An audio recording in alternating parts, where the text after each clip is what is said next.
লিল্লাহে তাকবীর, লিল্লাহে তাকবীর। মিজান ভাইয়ের আগমন, শুভেচ্ছা স্বাগতম।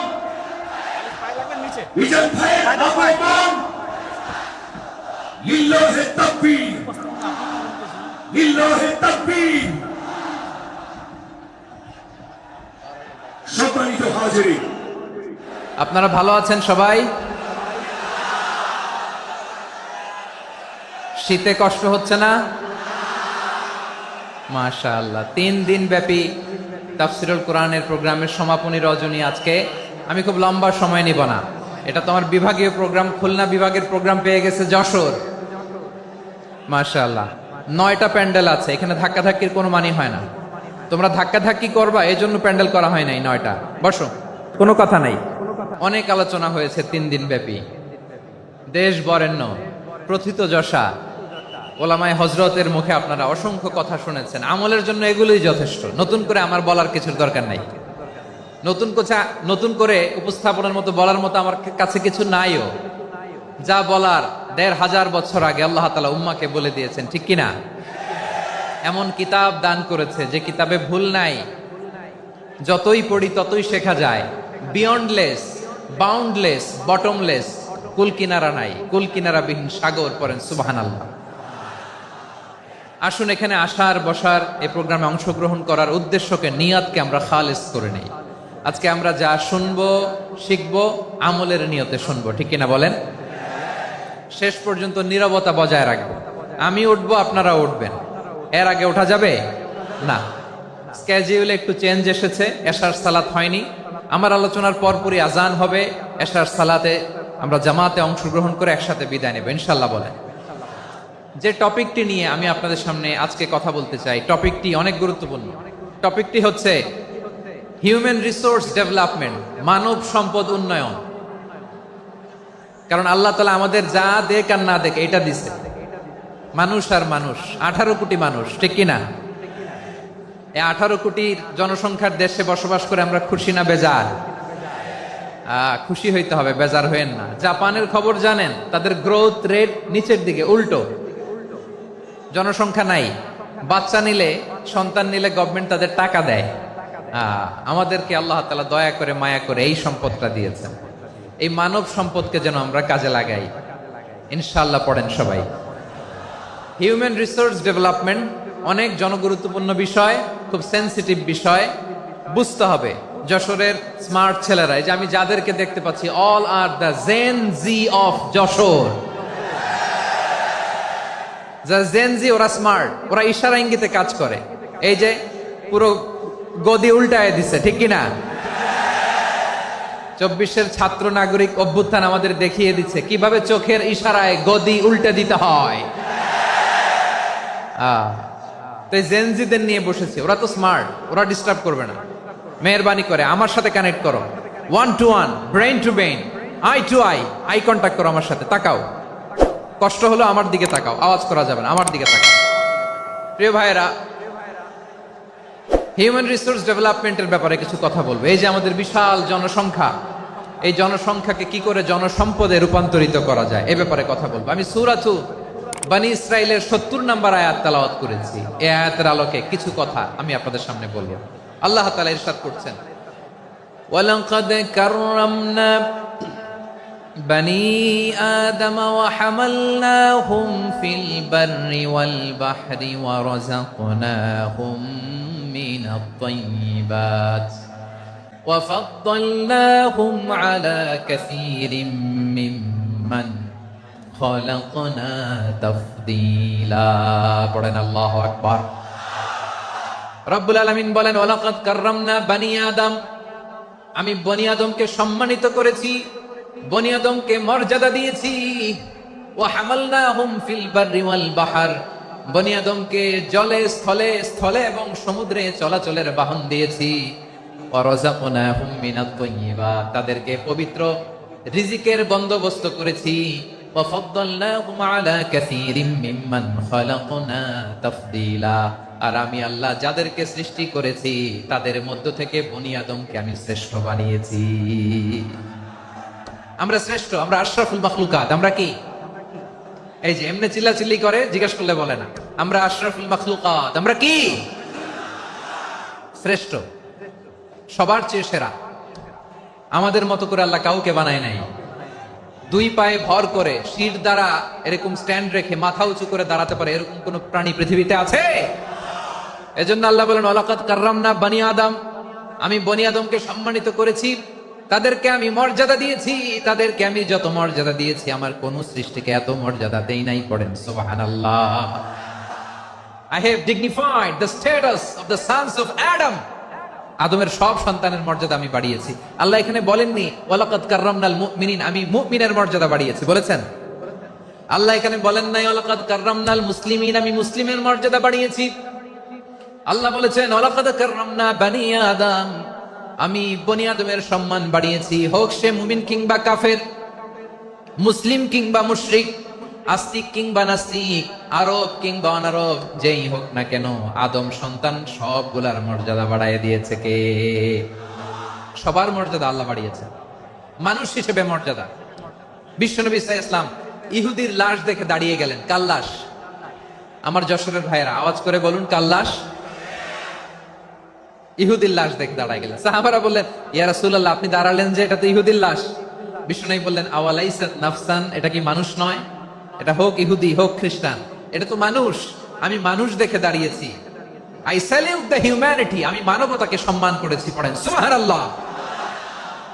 তাহলে এই জমিনে মানুষের মর্যাদা বেশি, হোক আস্তিক হোক নাস্তিক, হোক মুমিন কিংবা কাফের। আদমের সন্তান হলে, মানুষ হলেই তার মর্যাদা বাড়িয়েছে কে? আমার কলিজার টুকরা যশোরের ভাইয়েরা, মানুষের মর্যাদা আল্লাহ এত বাড়িয়েছেন। মানুষ জীবিত থাকলেও যেমনি মর্যাদাবান, মরে গেলেও মর্যাদাবান। সুবহানাল্লাহ পড়েন। মানুষ মরে গেলে এই ডেড বডিটা কি হয়? পচে যায়, গলে যায়, মাটির সাথে মিশে যায়। তাই বলে আপনি ডেড বডির সাথে যাচ্ছে তাই করতে পারবেন না। পারবেন? কেউ যদি অন্যায় করে তাকে যদি আপনি শাস্তির আওতায় আনেন, যা মনে চায় করতে পারবেন না। তারা আগুন দিয়ে পোড়াতে পারবেন না, নাক কাটতে পারবেন না, কান কাটতে পারবেন না, অঙ্গ বিকৃতি করতে পারবেন না।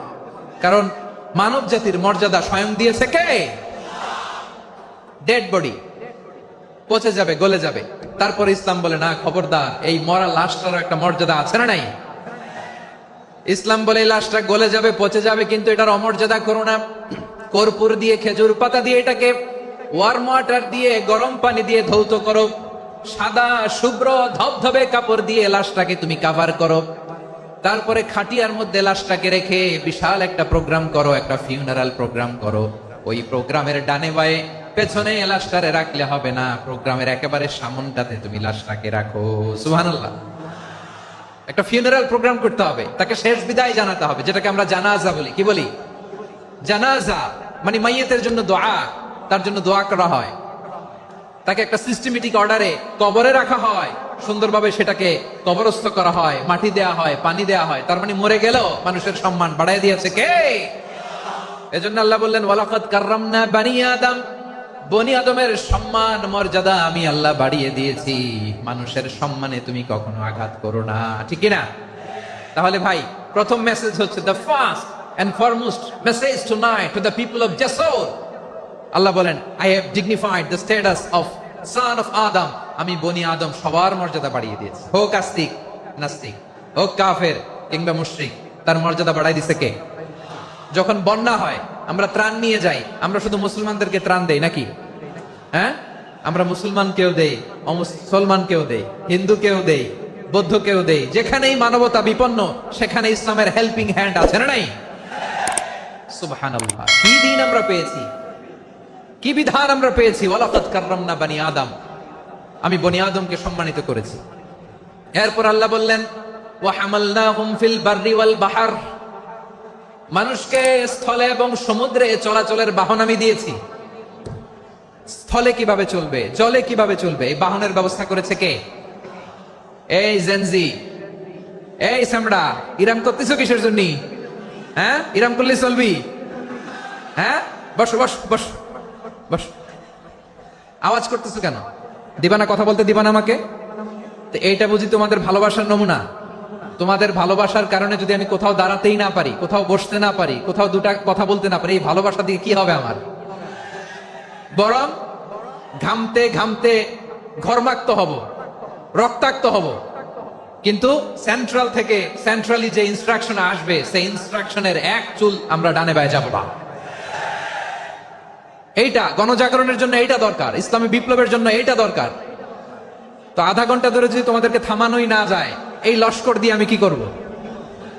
আল্লাহর ওয়াস্তে নো নো নো স্লোগান, চুপচাপ একেবারে আমার দিকে তাকাও। আল্লাহ বললেন ওয়া হামালনাহুম ফিল বাররি ওয়াল বাহর, জলে স্থলে আমি চলাচলের যানবাহনের ব্যবস্থা করেছি। আমরা স্থলে ঘোড়ার উপরে চড়ি, উটের উপরে চড়ি, গাড়ির উপরে চড়ি। এই যে গাড়ির ইঞ্জিন বানাইছি আমরা, এটার মেধা দিয়েছে কে? আবার সাগরের মধ্যে আমরা নৌযান, জলযান, বড় বড় জাহাজ দিয়ে এক মহাদেশ থেকে আরেক মহাদেশ যাই, এক দেশ থেকে মালামাল গুলো আরেক দেশে পাঠাই। সাগরের ভেতরে নৌকাগুলোরে ধরে রাখলো কে? والفلك التي تجري في البحر بما ينفع الناس, মানুষের উপকার আছে এরকম সরঞ্জামাদি নিয়ে সাগরের উপরে বিশাল বিশাল জলযানগুলো চলে। এগুলো ডুবে যায় না, কাত হয়ে যায় না, পড়ে যায় না। এগুলোকে স্থিতিস্থাপকতাকে ঠিক করে রাখলো কে? আপনারা জাহাজ দেখেছেন? জাহাজ, হ্যাঁ, বাড়ি চট্টগ্রাম হইলে দেখতে পারতেন, দেখছেন? বিশাল বিশাল জাহাজ, বিশাল জাহাজ মালামাল নিয়ে এক মহাদেশ থেকে আরেক মহাদেশে যায়। গত মাসে আমার জাপান সফর ছিল। এই যে বাংলাদেশে যে গাড়িগুলো চালান, বেশিরভাগ গাড়ি আসে কিন্তু জাপান থেকে। হাজার হাজার গাড়ি একটা জাহাজ বহন করতে পারে, হাজার হাজার গাড়ি। এটা সাগরের মধ্যে ভাসাইলো কে? সবাই বলুন, ভাসালো কে? হাজার হাজার গাড়ি নিয়ে জাপানিজ গাড়িগুলো আমাদের চট্টগ্রামের এয়ারপোর্টের বন্দরে ফিরে। যুক্তরাষ্ট্রে আমি দেখেছি বিশাল বিশাল জাহাজ। আপনারা টাইটানিক জাহাজের নাম শুনেছেন? টাইটানিকেরও 8 গুণ 10 গুণ বড়। সুবহানাল্লাহ কইবেন না? টাইটানিক জাহাজের 8 গুণ 10 গুণ বড় একটা জাহাজ আছে, আইকন অফ দ্য সি, আমি দেখে এসেছি। রয়্যাল ক্যারিবিয়ান দেখে এসেছি। সাগরের সামনে জেটিতে যখন দাঁড়ালাম, জাহাজটা যখন যায়, আমার মনে হচ্ছে একটা শহর, গোটা শহর, the entire city is floating on the water. পুরো একটা শহর মনে হয় পানির উপর দিয়ে ভেসে যাচ্ছে। পড়েন সুবহানাল্লাহ। এই যে আইকন অফ দ্য সি, এই ক্রুজ, এই জাহাজটা, এটার ভিতরে স্টেডিয়াম আছে। কিসের ভিতরে স্টেডিয়াম? কথা বুঝে নাই বোধহয়। স্টেডিয়াম কিসের ভিতর? সুইমিং পুল আছে, শপিং মল আছে, রেস্টুরেন্ট আছে, ক্লাব আছে, 3000 4000 রুম বিশিষ্ট, কক্ষ বিশিষ্ট হোটেল আছে। এই সবগুলোর নিয়ে এগুলো চলে সাগরের এই দোলার মধ্যে, জলোচ্ছ্বাসের মধ্যে। এই সাগরের ভেতরে এই জাহাজগুলোর ভাষায় রাখছে কে? সূরাতুর আর রহমান আল্লাহ তাআলা বললেন ওয়ালাহুল জাওয়ারিল মুনশাআতু ফিল বাহরি কাল আ'লাম ফাবিআইয়ি আলা, সবাই পড়েন ফাবিআইয়ি আলাই রাব্বিকুমা তুকাযিবান। পাহাড় সম বড় বড় জাহাজগুলো মাল বোঝাই করে সাগরের মধ্যে ভেসে বেড়ায়। এগুলো দিয়ে মালামাল বহন করা যায়, মানুষরা এক দেশ থেকে আরেক দেশে যায়। এই জাহাজগুলোর সাগরের ভেতরে ভাসায় রাখলো কে? এই আয়াতের ভেতরে আল্লাহ তাআলা সূরাত বনী ইসরাঈলের এই চমৎকার আয়াতের ভেতরে আল্লাহ তাআলা বেসিক্যালি মানব জাতির প্রতি তার 4টি স্পেশাল অনুগ্রহের কথা বলেছেন। কয়টি? 2টা বলে ফেলছি। 1 নাম্বার ওয়ালাকাদ কাররামনা বনী আদম, আমি বনী আদমের সম্মান বাড়াইছি। নাকি মুসলমানদের? নাকি মুসল্লিদের? কার সম্মান বাড়িয়েছি? বনী আদমের। তাহলে human dignity, the first part of the verse talks about the human dignity. 2 number অংশ আল্লাহ তাআলা বললেন ওয়া হামালনাহুম ফিল বাররি ওয়াল বাহর, স্থলে এবং সমুদ্রে আমি তাদের জন্য চলাচলের বাহন দিয়েছি। সুবহানাল্লাহ। তার মানে smooth movement on land and sea, জলে এবং স্থলে যাতে আমরা স্মুথলি মুভ করতে পারি আল্লাহ তাআলা দিয়েছেন। 3 নাম্বার আল্লাহ তাআলা বললেন ওয়া রাযাকনাহুম মিনাত তাইয়্যিবাত, মানুষের জন্য আমি পবিত্র রিজিকের ব্যবস্থা করেছি। জলে এবং স্থলে যত প্রাণী আছে সবগুলা প্রাণীকে রিজিক দেয় কে? আমাদেরকে রিজিক দেয় কে? সাগরের মাছগুলোকে, বড় বড় তিমি মাছগুলোরে রিজিক দেয় কে? বাতাসের মধ্যে ভেসে বেড়ানো বড় বড় পাখিগুলো, স্ক্যান্ডিনেভিয়ান কান্ট্রি থেকে লক্ষ লক্ষ কোটি কোটি পাখিগুলো যে এক দেশ থেকে আরেক দেশে ট্রান্সফার হয়, এগুলোর রিজিক দেয় কে? রব্বুল আলামিন বলেন ওয়ামা মিন দাব্বাতিন ফিল আরদি ইল্লা আলাল্লাহি رزقها ويعلم مستقرها ومستودعها كل في كتاب مبين الله أكبر রব্বুল আলামিন বলেন ভূপৃষ্ঠে বিচরণশীল যত প্রাণী আছে সব প্রাণীগুলোকে আমি আল্লাহ আমার নিজের কুদরতে রিজিকের বন্দোবস্ত করি। এই প্রাণীগুলো কোথায় থাকে কোথায় যায় সব জায়গায় আমি রিজিক পৌঁছে দেই। রিজিক কেউ দিতে পারে না, রিজিকের মালিক কে? রিজিকের মালিক তিনি আল্লাহ। এজন্য আল্লাহ তাআলা বললেন ওয়ারাযাকনাহুম মিনাত তাইয়্যিবাত। এরপর আল্লাহ বললেন ওয়াফাদ্দালনাহুম আলা কাসীরিম মিম্মান খালাকনা তাফদীলা। আমি যত প্রাণী সৃষ্টি করেছি সকল প্রাণীর মধ্যে মানুষের মর্যাদা শ্রেষ্ঠত্ব আমি দিয়েছি। সুবহানাল্লাহ পড়েন। তাহলে এক নম্বরে আল্লাহ বললেন আমি বনি আদমের মর্যাদা বাড়ালাম। এরপরে বললেন স্থলে এবং সমুদ্রে চলাচলের জন্য যানবাহন দিলাম। 3 নম্বরে আল্লাহ বললেন পবিত্র রিজিকের ব্যবস্থা করে দিলাম। এরপরে আল্লাহ বললেন যত প্রাণী আছে সৃষ্টি আছে সবগুলার উপরে আমি মানুষকে শ্রেষ্ঠত্ব দিলাম। সুবহানাল্লাহ। তাহলে সবচেয়ে বেশি শ্রেষ্ঠত্ব মানুষের। কার? মানুষের। শুধু তাই নয় প্রিয় ভাইরা, আকাশ এবং জমিনে যা কিছু আছে সবকিছু মানুষের জন্য, মানুষের কল্যাণে, মানুষের প্রয়োজনে, মানুষের বশীভূত করে সৃষ্টি করেছেন কে? রব্বুল আলামিন বলেন হুয়াল্লাযী খালাকা লাকুম মা ফিল আরদি জামিআ। এই জমিনের মধ্যে যা কিছু আমি আল্লাহ সৃষ্টি করেছি সবকিছু আমি মানুষের জন্য সৃষ্টি করেছি। পড়েন সুবহানাল্লাহ। হুয়াল্লাযী খালাকা লাকুম মা ফিল আরদি জামিআ। যা আছে সব আমাদের জন্য, সব আমাদেরকে সার্ভিস দেওয়ার জন্য, আমাদের উপকারের জন্য, আমাদের কল্যাণের জন্য। আওয়াজ করে সবাই পড়ুন আল্লাহু আকবার। অন্য আয়াতে আল্লাহ বললেন ওয়াসাখখারা লাকুম মা ফিস সামাওয়াতি ওয়া মা ফিল আরদি জামিআন মিন ইন্না ফি যালিকা লাআয়াতিন লিকাউমি ইয়াতাফাক্কারুন।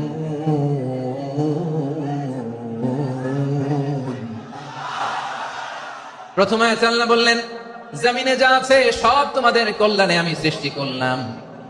এরপরে আল্লাহ বললেন আকাশেও যা আছে সব তোমাদের জন্য সৃষ্টি করলাম, তোমাদের অনুগত বানিয়ে দিলাম। পড়েন সুবহানাল্লাহ। মানুষের কি ব্রেইন দেখেন, মানুষ জমিন ছেড়ে আকাশে চলে যায়। পাখি দেখে মানুষের শখ হলো পাখি যেহেতু উঠতে পারে আমরাও পারবো। অরবিল রাইট, উইলবার রাইট, 2 ভাই মিলে আঁকাঝোঁকা করতে করতে করতে করতে প্লেন বানায় ফেললো। কোন সুবহানাল্লাহ। এখন পাখিও ওড়ে আমরাও উড়ি। এরপরেই মানুষের কৌতূহল থামে না এখানে। মানুষ চলে গিয়েছে চাঁদে। কোথায় গেছে? এখন কিন্তু চাঁদে জমি বিক্রি হয় জানেন। পৃথিবী নিয়ে মারামারি শেষ, রাশিয়া আমেরিকা এখন ধরছে চাঁদ আর মঙ্গল গ্রহ। এখন চাঁদে জমি বিক্রি হয়, মঙ্গলে জমি বিক্রি হয়। এই চাঁদ, মঙ্গল, বৃহস্পতি, শনি সব আল্লাহ তাআলা আমাদের জন্য বানিয়েছেন। সুবহানাল্লাহ পড়েন। মানুষ সাগরের উপরে চড়ে, শূন্যে ভেসে বেড়ায়, পাহাড় কেটে সুড়ঙ্গ বানায়, টানেল বানায়। মানুষ ব্রডব্যান্ডের লাইন নিয়ে যায় সাগরের ভেতর দিয়ে এক দেশ থেকে আরেক দেশে, এক মহাদেশ থেকে আরেক মহাদেশে। সুবহানাল্লাহ পড়েন। তার মানে গোটা বিশ্বের সবকিছুর উপরে control, superiority over all creatures, সবকিছুর উপর কন্ট্রোল, মনিটরিং, নিয়ন্ত্রণ এটা প্রতিষ্ঠা করে দিয়েছে কে? এজন্যই মানুষের শ্রেষ্ঠত্ব। ওয়ালাকাদ কাররামনা বানি আদম। আমি বনি আদমের সম্মান বাড়িয়েছি, মর্যাদা আমি বাড়িয়ে দিয়েছি এই কারণে, কারণ মানুষ সবকিছুর উপর নিয়ন্ত্রণ নিতে পারে।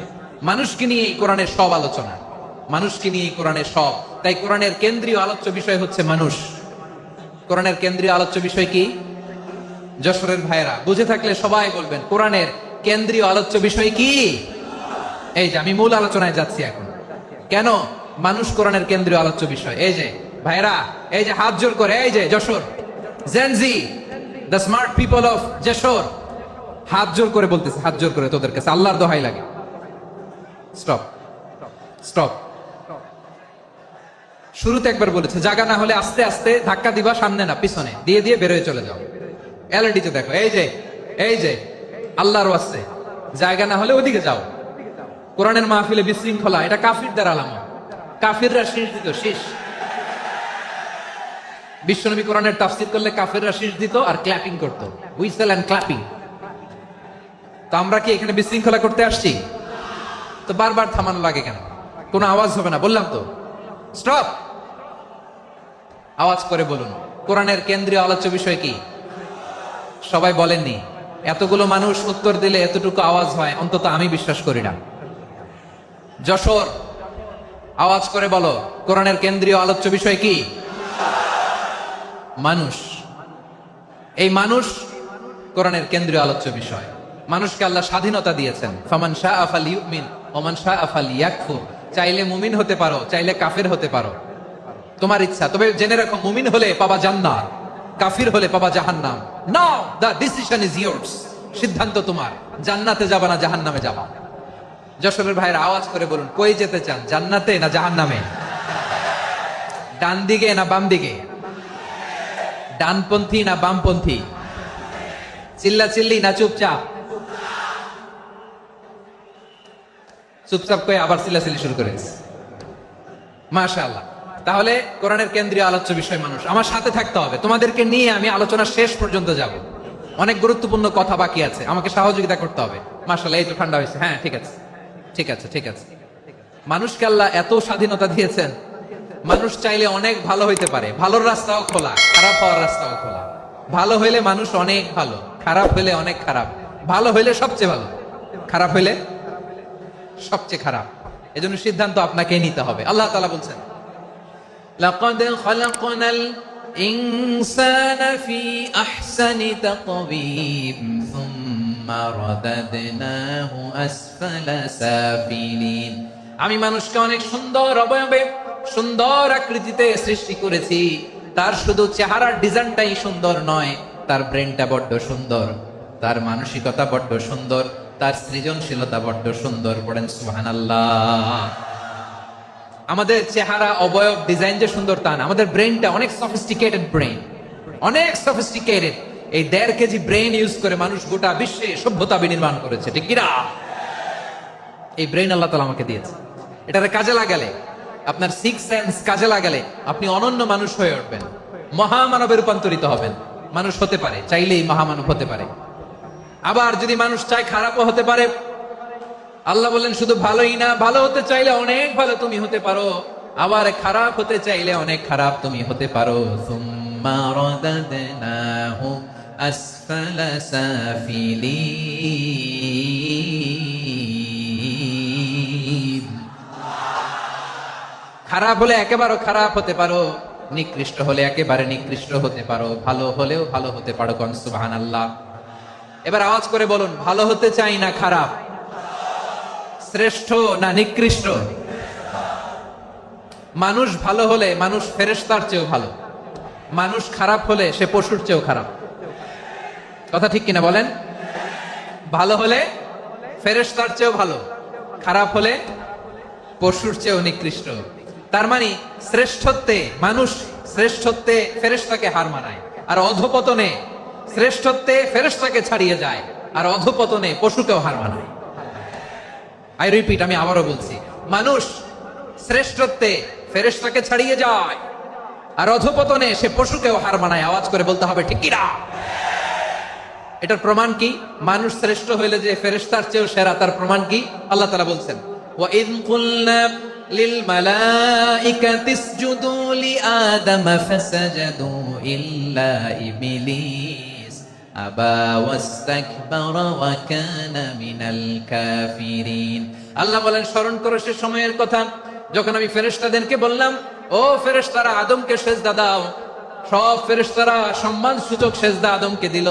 তারা আদমের জন্য সেজদায় লুটিয়ে পড়লো, একজন ছাড়া, তার নাম ইবলিস। আওয়াজ করে বলেন, তার নাম কি? সে অহংকার প্রদর্শন করলো, সে কাফের হয়ে গেল। বাকি সব ফেরেশতারা সেজদা দিল। সুবহানাল্লাহ। আবার আদম আলাইহিস সালামকে আল্লাহ জিজ্ঞেস করলেন, সব বলে দিল উত্তর, কিন্তু ফেরেশতাদেরকে একই প্রশ্ন জিজ্ঞেস করলেন, তারা উত্তর করতে পারে নাই। তার মানে এর মধ্য দিয়ে প্রমাণিত হয়, মানুষ ভালো হলে ফেরেশতার চেয়েও ভালো, ফেরেশতার চেয়েও মানুষের মর্যাদা বাড়িয়ে দিয়েছে কে? সব নূরের ফেরেশতা যখন মাটির আদমকে সেজদা দেয়, এটা প্রমাণ করে ফেরেশতার চেয়েও মানুষের মর্যাদা বাড়িয়ে দিয়েছে কে? তুমি মাটির আদমকে প্রথম সৃষ্টি করিয়া ঘোষণা করিয়া দিলে শ্রেষ্ঠ বলিয়া, তাই তো নূরের ফেরেশতা করে আদমকে সেজদা। ঠিক কিনা বলেন? তাই তো নূরের ফেরেশতা করে আদমকে সেজদা, সবার চেয়ে সম্মান দিলে মাটির আদমকে। আল্লাহু আল্লাহু তুমি জাল্লে জালালুহু, শেষ করা তো যায় না গে তোমার গুণগান। পড়েন না, পড়েন। আল্লাহু আল্লাহু তুমি জাল্লে জালালুহু, শেষ করা তো যায় না গে তোমার গুণগান। আল্লাহু আল্লাহু, আল্লাহু আকবার। আদমের মর্যাদা বেশি, মানুষের মর্যাদা বেশি। মানুষ শ্রেষ্ঠ তার প্রমাণ নূরের ফেরেশতা মাটির আদমকে সেজদা করে আওয়াজ করে বলেন ঠিক কি না? তাহলে মানুষ ভালো হলে ফেরেশতার চেয়ে ভালো। আবার মানুষ যদি খারাপ হয় সে পশুর চেয়েও খারাপ। অধপতনে পশুত্বকে হার মানায়। তার প্রমাণ কি? তার প্রমাণ হচ্ছে যশোরের ভাইরা দেখবেন পত্রিকায় নিউজ পেপারে মাঝে মাঝে এরকম দেখা যায়, এক মানুষ আরেক মানুষকে হত্যা করে 20 টুকরা করে বস্তার ভিতরে ভরেছে। আপনারা এই নিউজ পড়েন নাই না? দেখেন নাই? দেখছেন? মানুষ মানুষকে হত্যা করে কয় টুকরা? জোরে বলেন। এখানেই ক্ষান্ত হয় না, আবার কোথায় ভরছে? বস্তার ভেতরে। আচ্ছা, বুঝে থাকলে আওয়াজ করে বলেন, কোনদিন শুনছেন একটা হাতি আর একটা হাতিকে হত্যা করে 20 টুকরা করছে, এরপরে বস্তার ভিতরে ভরছে? হয়েছে? তাহলে দেখেন, মানুষ যদি খারাপ হয় সে পশুকেও হার মানায়। চিল্লায় বলো ঠিক কিনা? এমনও দুশ্চরিত্র মানুষ আছে যার নজর থেকে 6 মাসের ছোট্ট মেয়ে থেকে শুরু করে 80 বছরের বৃদ্ধারাও নিরাপদ নয়। পশুকেও হার মানায়। মানুষের ঘর জ্বালিয়ে পুড়ে মেসাকার করে দেয়, জনপদের পর জনপদ জ্বালায় দেয়। এরকম আছে না নাই? বোমা মেরে শহরগুলো উড়িয়ে দেয়। এই যে ইসরায়েল গাজার মধ্যে যে অ্যাটাক করেছে, এরা মসজিদ মানে নাই, মসজিদে বম ফেলেছে। এরা খ্রিস্টানদের চার্চ গির্জা মানে নাই, গির্জায় বম ফেলেছে। পৃথিবীর ইতিহাসে never happened in the history of the world that someone bombed on a hospital, on an ICU center.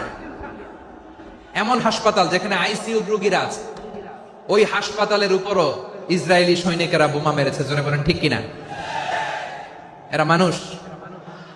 আওয়াজ করে বলেন, এরা মানুষ না। প্রিয় ভাইয়েরা, চোখ কান নাক মুখ থাকলেই মানুষ না। যা সামনে দেখেন এগুলো সব মানুষ না, এগুলো জনসংখ্যা। এগুলো কি? সবাই বলুন, এগুলো কি? বাড়ছে জনসংখ্যা, কমছে মানুষ। বাড়ছে জনসংখ্যা, কমছে। এই দুনিয়া এখন তো আর সেই দুনিয়া নাই, মানুষ নামের মানুষ আছে দুনিয়া বোঝাই, সেই মানুষের ভিড়ে আমার আসল মানুষ না। ঠিক কিনা? আসল মানুষের বড্ড অভাব, আসল মানুষের বড্ড অভাব। আমার ভাইয়েরা, মানুষ খারাপ হলে পশুকেও হার মানায়। আচ্ছা, আওয়াজ করে বলেন, এই যশোরের ছেলেরা এদিক তাকাও, আওয়াজ করে বলেন, যে ইসরায়েলি সোলজাররা উপর থেকে বোমা মারলো তারাও মানুষ? তারাও কি? ওরাও রক্তে মাংসে মানুষ, ওদেরও পরিবার আছে। বোমা মেরে যেই মেয়েটাকে তারা অনাথ বানায়, ইয়াতিম বানায়, ও কিন্তু বাসায় ওর মেয়েটাকে রেখে আসছে। ঠিক কিনা বলেন? বম্বিং করে যে বাবাকে মেরে, স্বামীকে মেরে স্ত্রীকে বিধবা বানায়, তারও ঘরে স্ত্রী আছে। উপর থেকে বম মেরে মানুষ মেরে দিচ্ছে, তারাও মানুষ। 1945 সালের 6ই আগস্ট আমেরিকান সোলজাররা হিরোশিমায় বম মেরেছে। আমি নিজে দেখে এসেছি জাপানের হিরোশিমাতে। সকাল 8:15 মানুষ কেউ অফিসে যাচ্ছিল, কেউ খেতে খামারে কাজ করতে যাচ্ছিল। লিটল বয় নামে একটা বোম মেরেছে তারা। এই বোমের আঘাতে, পারমাণবিক এই বোমার রেডিয়েশনে আঘাতে, বোম ব্লাস্ট হওয়ার পরে মুহূর্তের মধ্যে 1,40,000 নাই। উপর থেকে যারা মারতেছে এরাও মানুষ, যাদেরকে মারলো তারাও। তার মানে মানুষে মানুষের পার্থক্য আছে না? নেই? মানুষে মানুষের পার্থক্য আছে। নাক কান চোখ মুখ থাকলেই মানুষ নয়। বাড়ছে জনসংখ্যা, কমছে মানুষ। চিল্লায় বলো ঠিক কিনা? তাহলে আমরা বুঝলাম, মানুষ ভালো হলে অনেক ভালো, খারাপ হলে অনেক খারাপ। ও আমার কলিজার টুকরা যশোরের ভাইয়েরা, আসুন না 3 দিন ব্যাপী এই তাফসিরুল কোরআনের ঐতিহাসিক প্রোগ্রাম থেকে আমরা সিদ্ধান্ত নেই, আমরা ভালো মানুষ হব নাকি খারাপ মানুষ হব। কলিজা থেকে, প্রাণ থেকে আওয়াজ করে সবাই বলুন, ভালো মানুষ নাকি খারাপ মানুষ? ভালো মানুষ হইতে হবে। ভালো মানুষ যারা জগৎটাকে এনলাইটেন করবে, যারা এনলাইটেন করবে, যারা সত্যের বীর সেনানী হয়ে দাঁড়াবে, যারা সত্যের পক্ষে কথা বলবে, যারা জালিমের মসনদকে ভেঙে খান খান করে দেবে, এরকম হওয়ার দরকার আছে না নাই? এরকম ভালো মানুষ আমরা হতে চাই কি চাই না? মানুষকে যত্ন নিলে মানুষ যে কত ভালো হয় আপনি কল্পনাও করতে পারবেন না। এই যে আপনাদের যশোরে যে ভালো ছেলেগুলো আছে, যে ভালো তরুণগুলো আছে, যে যুবকগুলো আছে, যে ভালো আলেমরা আছে, ভালো নেতারা আছে, সবাই যদি তাদের মতো হতো পুরো যশোরটা একটা জান্নাতের টুকরা হয়ে যেত। আওয়াজ করে বলেন ঠিক কিনা? মানুষকে নার্চারিং করলে, মানুষকে পলিশ করলে, মানুষকে গ্রুমিং করলে, মানুষকে সঠিক তারবিয়া দিলে মানুষ অনন্য হয়ে ওঠে।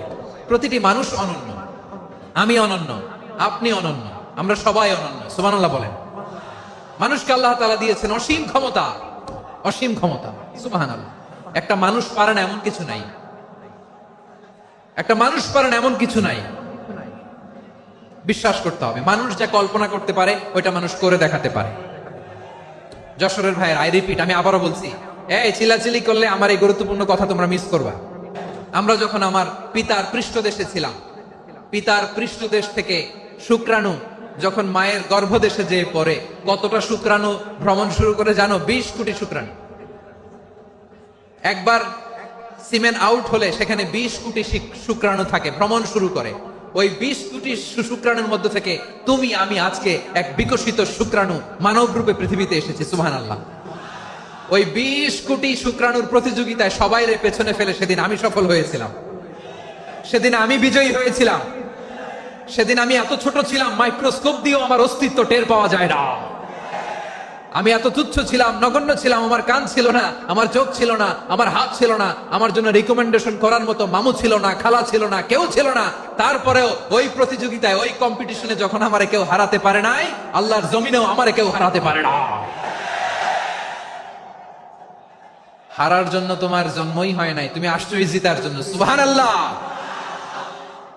বিশ্বনবী বলেন, আন-নাসু মাআদিন কামাআদিনিয যাহাবি ওয়াল ফিদ্দা খিয়ারুহুম ফিল জাহিলিয়াতি খিয়ারুহুম ফিল ইসলাম। Peoples are like mines of gold and silver. সোনার খনি, রূপার খনি, এর চেয়ে বড় খনি হচ্ছে এই মানব সম্পদের খনি। আওয়াজ করে বলেন আল্লাহু আকবার। আল্লাহ তাআলা এই সম্পদ আমাদেরকে দিয়েছে। বিশ্বনবী বলেন, মানুষ হচ্ছে খনির মতো। খিয়ারুহুম ফিল জাহিলিয়াতি খিয়ারুহুম ফিল ইসলাম। জাহিলি যুগে যারা সেরা, ইসলামেও তারা সেরা। ইদা ফাকুহু, যদি তারা বুঝবান হয় তাহলে তাদেরকে সেরা বানায় দিবে কে? তাহলে মানুষের চেয়ে সেরা কেউ হতে পারে? মানুষের চেয়ে অনন্য কেউ হতে পারে? মানুষকে কেউ হারাতে পারে? আওয়াজ করে বলো, তোমাকে কেউ হারাতে পারবে? এই সাহস জাগছে আজকের আলোচনা থেকে। আমি তুমি অনন্য, আমাকে তোমাকে হারায় দেওয়া এত সহজ না, ঠিক কিনা? একটা কথা জীবনের সাথে সেট করে নিতে হবে, আমি জিতি নয় শিখি, আমি কখনো হারি না। জীবনের সাথে সেট করে নাও, জেনজি অফ জেসর, আমি কখনো হারি না, আমি হয় জিতি নয় শিখি। চিল্লায় বলো ঠিক কিনা? আমি কখনো হারি না, আমার হারানো এত সোজা না। কি সাহস জাগছে? বুকে সাহস জাগছে? তাকবীর পড়ো, লিল্লাহে তাকবীর। তাহলে বিষ্ণু বলেন, নাসু মাআদিন, মানুষ হচ্ছে খনি। এই ধাক্কা ধাক্কি, আমি জানি এগুলো ভালোবাসার ধাক্কা ধাক্কি, এজন্য আমি সহ্য করে নেই। এগুলো যে ভালোবাসার ধাক্কা ধাক্কি, এটা আমরা বুঝি। পৃথিবীর কোন আইন, সিকিউরিটি প্রোটোকল দিয়ে এটারে মানানো যাবে না, কারণ এটা তো ভালোবাসা, লাভ। লাভ কোন আইন কানুন দিয়ে বাধা যায় না, মানানো যায় না, ঠিক কিনা বলো?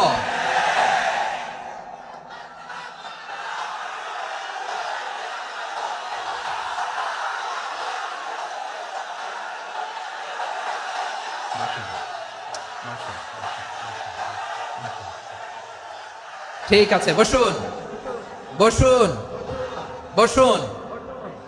আল নাসু মাআদিন, মানুষ হচ্ছে খনি। এই খনির যত্ন নিতে হবে। আর আমার মা বাবা যারা এসেছেন, আপনার ছেলে মেয়ের যত্ন নেন।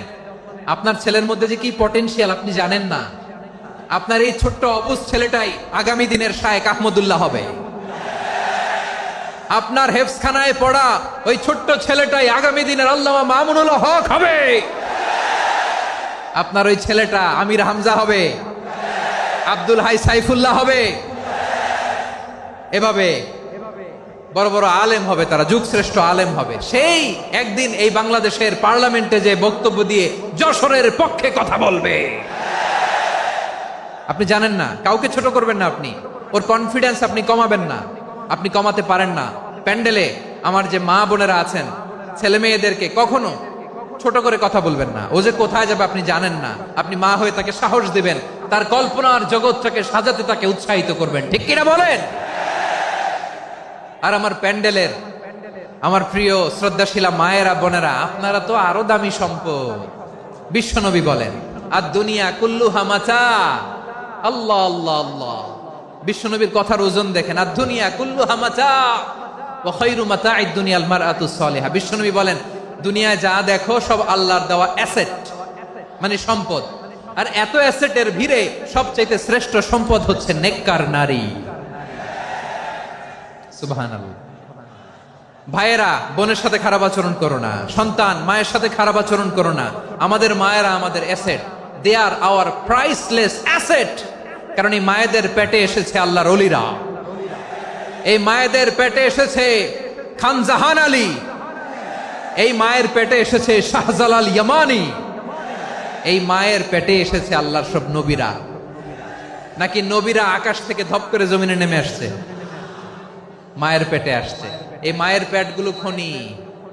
আমার সম্মানিতা মায়েরা বোনেরা, নিজেকে ইসলাম দিয়ে সাজান, নিজেকে ইসলাম দিয়ে সাজান, নিজেকে পবিত্র রাখুন, নিজের আব্রু ইমান ইজ্জতের হেফাজত করুন, কোরআন পড়ুন, সুন্নাহ পড়ুন।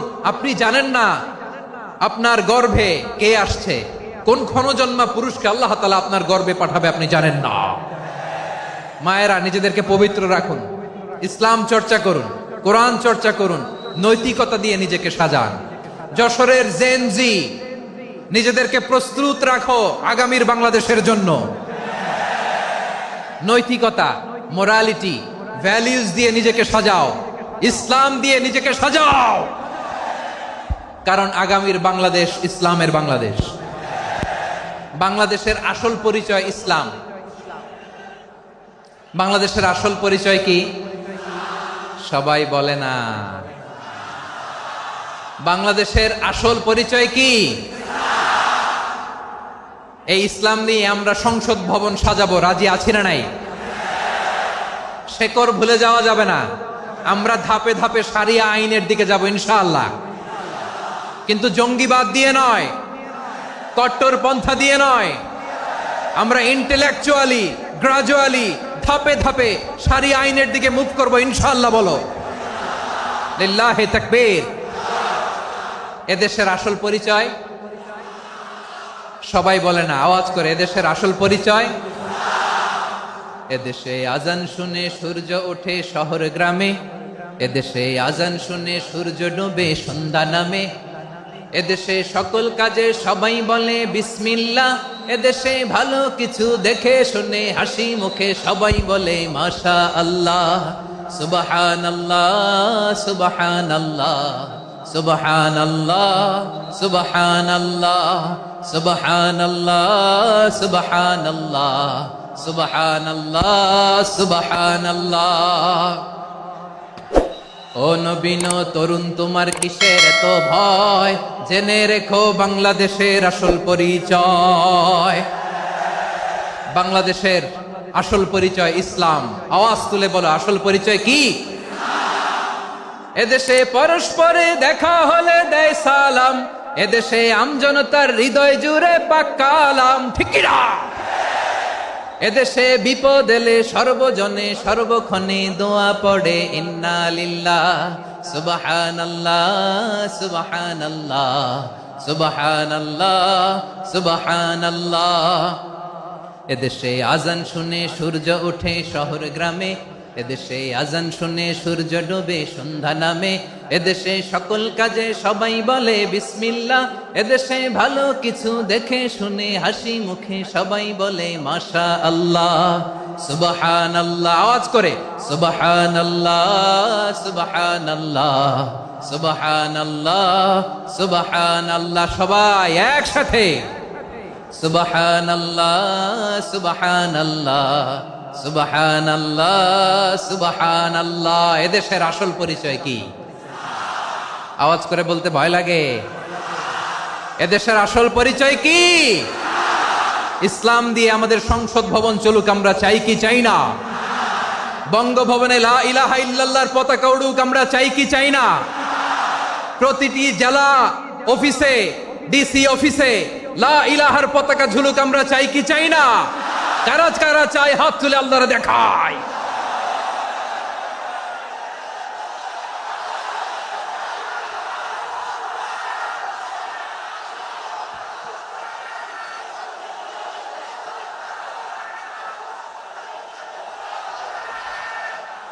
মাশাআল্লাহ মাশাআল্লাহ মাশাআল্লাহ মাশাআল্লাহ। যশোর, আওয়াজ করে বলো, ভালো মানুষ না খারাপ মানুষ? বুঝে বলছো তো? মানুষ ভালো হলে যে কত ভালো। এই মানুষকে যত্ন নিলে, মানুষকে মানুষ বানালে যে সে কি হতে পারে শুনবা? হ্যাঁ, নাকি মোনাজাত দিয়ে দিব? শুনবা? তাহলে থামতে হবে। থামো, আমি যখন বলবো থামো থামো, তাকবীরের সময় দিলে তাকবীর। থামো থামো। মানুষকে যত্ন নিলে, এই এদিকে এদিকে, ড্রোন নামায় ফেল। হয়েছে, ড্রোনের ফুটেজ হয়ে গেছে, এবার ড্রোন নামায় ফেল। আমার দিকে তাকাও। মানুষকে, তোমরা এদিক সেদিক তাকালে তো গুরুত্বপূর্ণ পয়েন্ট মিস হয়ে যাবে। এদিকে এদিকে, হ্যাঁ মাস, ঠিক আছে এদিকে। মানুষকে যত্ন নিলে মানুষের মধ্যে যারা কি পটেনশিয়াল রেখেছে। আমি জাপানের দুইটা উদাহরণ দেই। জাপানের, এই এই এভাবে এভাবে হবে, হয় বসো নয় পেছনে, কথা নাই। কথা তো বলাই যাবে না, হারাম কথা বলা। আজকে একেবারে চুপ, আজকের জন্য হারাম করে দিছে আমি, এই কিছু সময়ের জন্য একেবারে নিষিদ্ধ। জাপানের দুইটা উদাহরণ দেই, খেয়াল করে একটু শুনেন, বুঝবেন। আল্লাহ, 2022 সালে জাপানের সাথে জার্মানির খেলা, ফিফা ওয়ার্ল্ড কাপ 2022। এক পক্ষে জাপান, আরেক পক্ষে কোন দেশ? কথা শোনে নাই। এক পক্ষে কোন দেশ, আরেক পক্ষে সবাই। এক পক্ষে, আরেক পক্ষে। ওই খেলায় জিতেছিল জাপান, জিতেছিল 22 সালের এই ফিফা ওয়ার্ল্ড কাপে। জাপান ফুটবল খেলায় জিতে, as a part of their celebration, তারা খেলার পরে পুরো স্টেডিয়ামটারে ক্লিন করে। The fan base of Japan, লক্ষ লক্ষ মানুষ খেলা দেখতে যায়, তো এত ডাস্টবিনও তো নাই। তো যারা ডাস্টবিনে জায়গা পায় নাই, তারা এই যে চকলেটের প্যাকেট, পানির বোতল, চিপসের প্যাকেট তারা এদিকে সেদিকে রেখে দিয়েছে। জাপানের ভক্তরা, জাপানের ফলোয়াররা, as a part of their celebration, তারা খেলার পরে পুরো স্টেডিয়ামের সব ময়লা আবর্জনা ক্লিন করে তারপরে বিদায় নিয়েছে। তাদেরকে কি ক্লিন করার দায়িত্ব দেওয়া হয়েছিল? এই যশোর, জাপানের যে ছেলেরা খেলা দেখতে গেছিল, ওদেরকে কি ক্লিন করার দায়িত্ব দিছিল? তারা কি স্টেডিয়ামের পরিচ্ছন্নতা কর্মী? তাদের আকল, তাদের সিক্স সেন্স তাদেরকে বলেছে। ছোটবেলা থেকে জাপান গভর্নমেন্ট ওদেরকে এত পরিচ্ছন্নতা শেখায়, ক্লিনলিনেস অ্যাওয়ারনেস ক্যাম্পেইন করায়।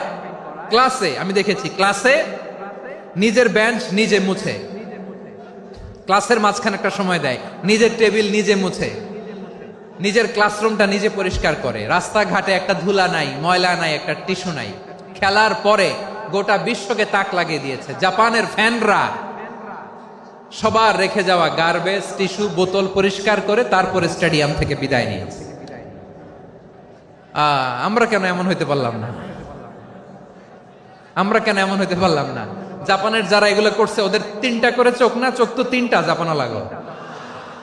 জাপানো লাগো হাত তো 4টা, কান তো 6টা। হ্যাঁ, নাকি আমার মতো 2 হাত 2 কানওয়ালা মানুষ? চোখে দেখলে ওটা মানুষ না। চিন্তা করছেন? তার মানে জাপানিজদেরকে যে গ্রুমিং করে শিখানোর মাধ্যমে পরিচ্ছন্ন বানানো গেছে। ওরা যেমনি মানুষ, আমরাও মানুষ। আমাদের সন্তানদেরকে শেখালে তারাও পারবে। পারবে কিনা? 2 নম্বর উদাহরণ বলি।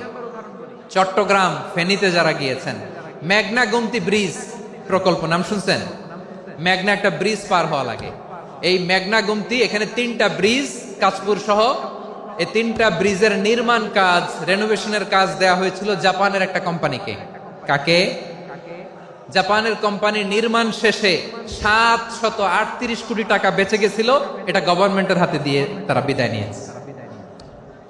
কত টাকা? 738 কোটি টাকা।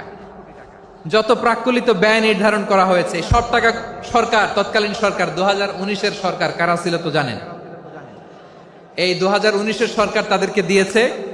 তারা রিনোভেশন নির্মাণ শেষে 738 কোটি টাকা অতিরিক্ত বেঁচে গেছিল, এটা আবার গভর্নমেন্টের হাতে বুঝাই দিয়ে তারা বিদায় নিচ্ছে।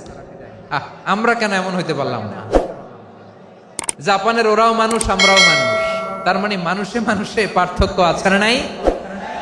আচ্ছা, জাপানের 2টা উদাহরণ দিলাম, এবার আমার দেশের 2টা উদাহরণ দিব না? বাংলাদেশের 2টা উদাহরণ দিই। 1 নম্বর উদাহরণ, গত সপ্তাহে আপনারা জানেন কক্সবাজার আমার একটা প্রোগ্রাম ছিল, তো হেলিকপ্টারে গিয়েছিলাম। ফেনী জেলা যখন পার হচ্ছি আমি দেখলাম 3টা উইন্ডমিল চিনেন তো? বিশাল পিলার, 3টা-4টা পাখা থাকে। বায়ু বিদ্যুৎ কেন্দ্র, বাংলাদেশের প্রথম বায়ু বিদ্যুৎ কেন্দ্র এটা। মুহুরী প্রজেক্ট বলে এটা সম্ভবত, মুহুরী প্রজেক্ট। তো সাগরের বাতাসের ঝাপটায় এটা ঘুরে এনার্জি হয়, ইলেকট্রিসিটি উৎপাদন হয়। তো আমি পাইলটকে বললাম, ভাই এগুলো থেকে কেমন ইলেকট্রিসিটি উৎপাদন হয়? কয় হুজুর একটুও হয় না, কিছুই হয় না। কিছুই হয় না মানে?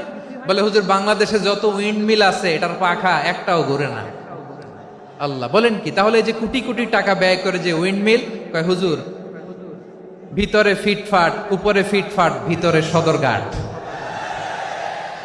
তার মানে কোটি কোটি টাকা দিয়ে এই উইন্ডমিল বানায়, এখানে কিছু নাই। দুর্নীতির আড্ডাখানা, আখড়াখানা বাংলাদেশ, ঠিক কিনা বলেন? আয় রে, জাপানিজরাও মানুষ, আমরাও মানুষ। আমার এক নিকটাত্মীয় সরকারি চাকরিজীবী, উনি আমাকে বললেন, বাংলাদেশের আর একটা উদাহরণ দেখ। উনি আমাকে বললেন যে প্রতি বছর আমাদের অফিসের ফার্নিচার চেঞ্জ করে। আমি বললাম প্রতি বছর ফার্নিচার চেঞ্জ করে কেন? বলে যে ফার্নিচার নতুন পারচেজ করলেই তো এখানে টাকা, নতুন কিনতে পারলেই টাকা, নতুন উন্নয়নের সবক শোনাতে পারলেই টাকা। প্রথম আলোর রিপোর্ট, কি আলো? প্রথম আলোর রিপোর্ট, গত 15 বছরে উন্নয়নের নামে লুটপাট হয়েছে প্রায় 3.25 লাখ কোটি টাকা। কার রিপোর্ট?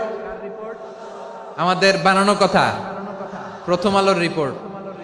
গত 15 বছরে কারা ছিল জানেন তো? হ্যাঁ, শুধু ওনাদেরকেই দোষ দিয়ে লাভ নাই।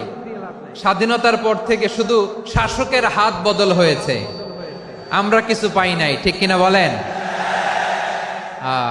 শুধু ওনাদের দোষ দিয়ে কি লাভ? একদল খাইছে, আরেক দল খাওয়ার জন্য রেডি হয়ে আছে। আমরা এরকম চাই না। আমরা চাই স্বাধীন সার্বভৌম বাংলাদেশ, আমরা চাই দুর্নীতিমুক্ত বাংলাদেশ। আমি নিউজটা যে কতবার পড়লাম, এটা কি সম্ভব? 3.25 লাখ কোটি টাকা লুটপাট, মানে লুটপাট করতে করতে এদেশের জনগণকে ফুটপাতে বসাই দিচ্ছে। প্রিয় ভাইয়েরা, তাহলে জাপানের মানুষও মানুষ, আমরাও মানুষ। সিদ্ধান্ত আপনার, কোন মানুষ হবেন, ভালো মানুষ না খারাপ মানুষ? আজকের আলোচনার বিষয় হচ্ছে মানব সম্পদের উন্নয়ন, human resource development. It's a process to increase the capacity of knowledge, skill, capacity of the people of a country. একটা দেশের মানুষের জ্ঞান, তাদের দক্ষতা কি করে বাড়ানো যায়, বাড়িয়ে দেশের উন্নয়ন করানো যায়, এটাই হচ্ছে মানব সম্পদ উন্নয়নের মূল কথা। তাহলে মানব সম্পদ হচ্ছে একটা দেশের সবচাইতে শক্তিশালী পুঁজি। প্রাকৃতিক সম্পদ, খনিজ সম্পদের চেয়েও দামি হচ্ছে মানব সম্পদ। আমার প্রিয় যশোর, প্রাকৃতিক সম্পদ, খনিজ সম্পদের চেয়েও দামি সম্পদ কি সম্পদ? আল্লাহ তাআলা দয়া করে আমাদেরকে এই মানব সম্পদ দিয়েছেন। আসুন আমাদের এই মানুষগুলোকে আমরা সোনার মানুষ বানাই। রাজি আছেন তো সবাই? রাজি আছেন? মানুষ পারে না এমন কোনো কিছু নাই, চাইলে সব পারে। এজন্য মানুষকে তারবিয়া দিতে হবে, যথাযথভাবে তাদেরকে গড়তে হবে। আসুন আমরা সিরাতের আয়নায় বিশ্বনবীর জীবনী থেকে দেখি তিনি কিভাবে হিউম্যান রিসোর্সকে ম্যানেজ করতেন। যদি আপনাদের সময় হয়, দু একটা উদাহরণ দিয়ে আজকে আমি আমার আলোচনার বিদায় নিব। হবে সময় হবে কয়েক মিনিট। শান্ত থাকবেন তো? শান্ত থাকবা? হ্যাঁ, ঠিক আছে। এই ধাক্কার মধ্যে ঢুকছে, এবার মজা বুঝতেছো তো? হ্যাঁ, মানা করছিলাম না? ঠিক আছে, টের পাও। হ্যাঁ, ঠিক আছে। যে আওয়াজ করবে আমি ওকে দেখতেছি, কে কে আওয়াজ করে দেখতেছি। শেষ কথা, শেষের দিকে চলে আসছি। বিষ্ণু ইসলাম কিভাবে হিউম্যান রিসোর্সকে ম্যানেজ করতেন, মজার কথা আছে কয়েকটা, বলে বিদায় নিন। বিশ্বনবী কিভাবে এই মানব সম্পদকে ম্যানেজ করতেন? বিশ্বনবী he was a very good talent hunter, চৌকস ট্যালেন্ট হান্টার ছিল। কার মধ্যে কি ট্যালেন্ট আছে দেখলেই বুঝে ফেলতেন। সুবহানাল্লাহ পড়বেন না? কি নবী আমরা পেয়েছি! He was a very good talent hunter. আমার নবী তিনি চৌকস ট্যালেন্ট হান্টার ছিলেন। কার মধ্যে কি প্রতিভা বের করতেন, ওই প্রতিভাকে ইসলামের কল্যাণে কাজে লাগাতেন। সুবহানাল্লাহ বলেন। যাকে যেই জায়গায় সেট করলে ভালো হবে তাকে ওই জায়গায় সেট করতেন। কয়েকজন সাহাবীর জীবনী শোনাই। আবু মাহজুরা রাদিয়াল্লাহু তাআলা আনহু, মক্কার মুয়াজ্জিন, আগে ছিল মুশরিক, পরে হয়েছে মুমিন। উনি কিভাবে মুমিন হইলেন এই ঘটনাটা একটু আপনাদের শোনাতে চাই। তো আপনাদের তো সময় নাই হাতে, হ্যাঁ সময় আছে? এই জেনজি শেষ করে দিল আজকের প্রোগ্রামটা। 1 ঘন্টা ধাক্কা ধাক্কি করে কেমনে দাঁড়ায় আছে আমি বুঝলাম না।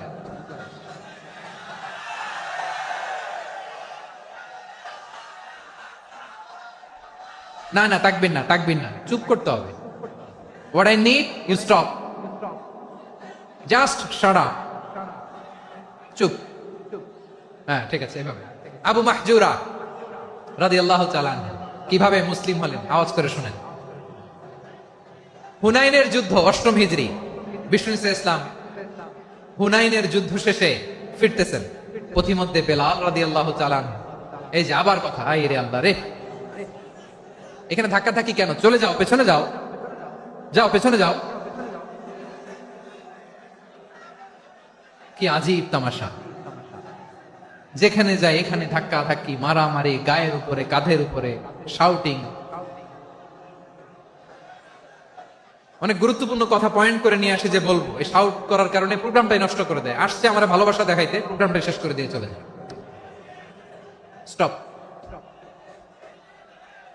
আবার কথা বল, স্টপ। হুনাইনের যুদ্ধে 8ম হিজরি, কত হিজরি সবাই বলেন না একটু, কত হিজরি?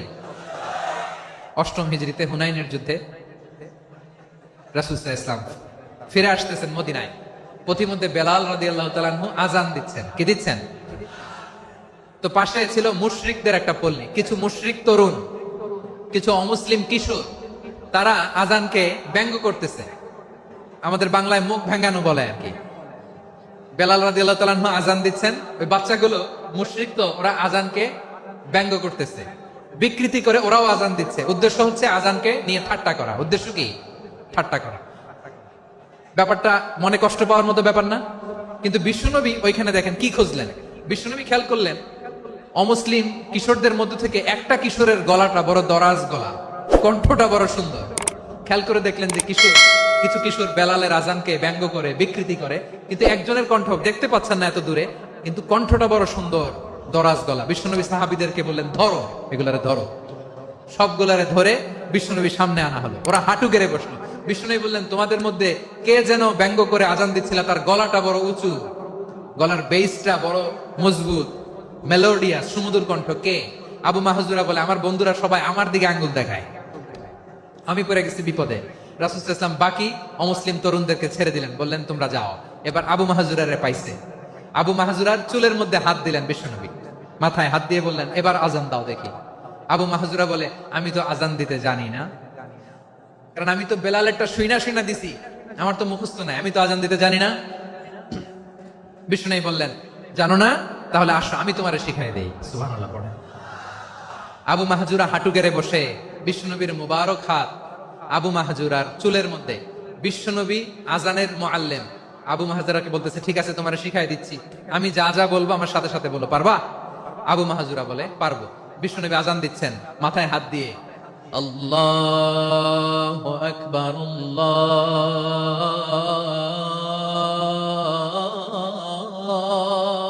আকবার। আবু মাহজুরা এই বাক্যটা পড়লেন। বিশ্বনবী দ্বিতীয় বাক্য পড়তে আরম্ভ করলেন, আল্লাহু আকবার, আল্লাহু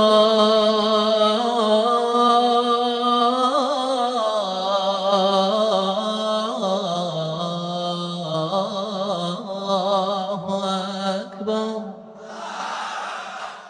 আবু মাহাজুরা এই বাক্যটা বললেন। বিশ্বনবী আবু মাহাজুরার মাথার মধ্যে হাত দিয়ে তৃতীয় বাক্য বললেন, আশহাদু আল্লা ইলাহা ইল্লাল্লাহ।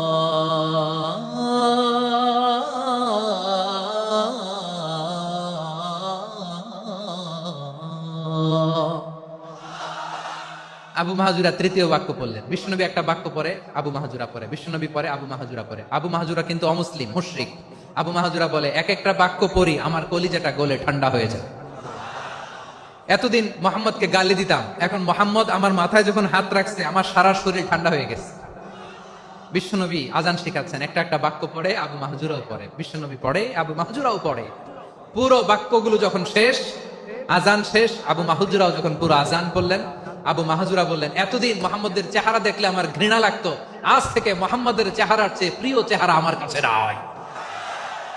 আবু মাহাজুরা বললেন, ও মোহাম্মদ, আজানের বাক্য তো আপনি আমার শেখালেন, এখানেই শেষ করবেন না, আপনি আমারে পড়ায় দেন লা ইলাহা ইল্লাল্লাহু মুহাম্মাদুর রাসূলুল্লাহ সাল্লাল্লাহু আলাইহি ওয়াসাল্লাম।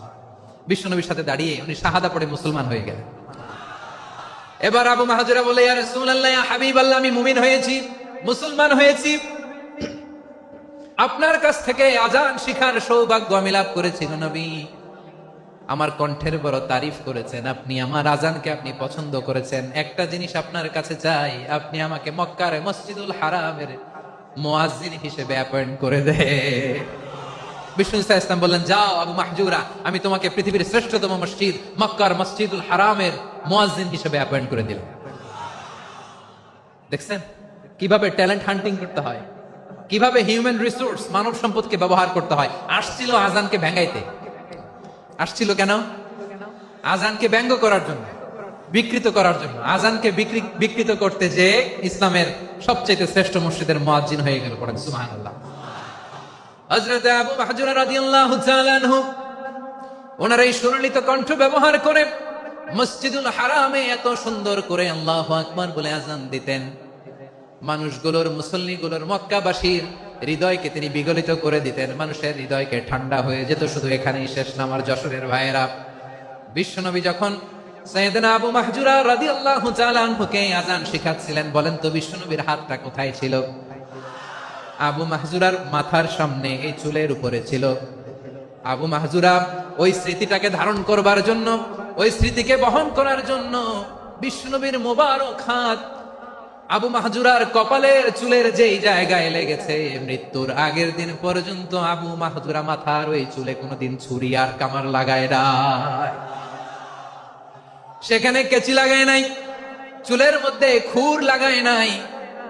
আবু মাহজুরা ডান দিকের চুল কাটতো, বাম দিকের চুল কাটতো, পেছনের চুল কাটতো, সামনের চুল কাটতো না।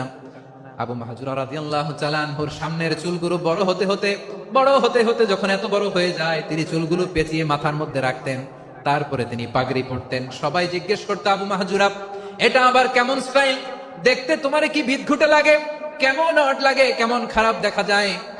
মক্কায় এমন কোন মানুষ তো দেখি নাই, ডানে চুল কাটে, বায়ে চুল কাটে, পেছনে চুল কাটে, সামনে কাটে না। ওরে আবু মাহজুরা, কেমন দেখা যায় তোমারে? তুমি সামনের চুল কাটো না কেন?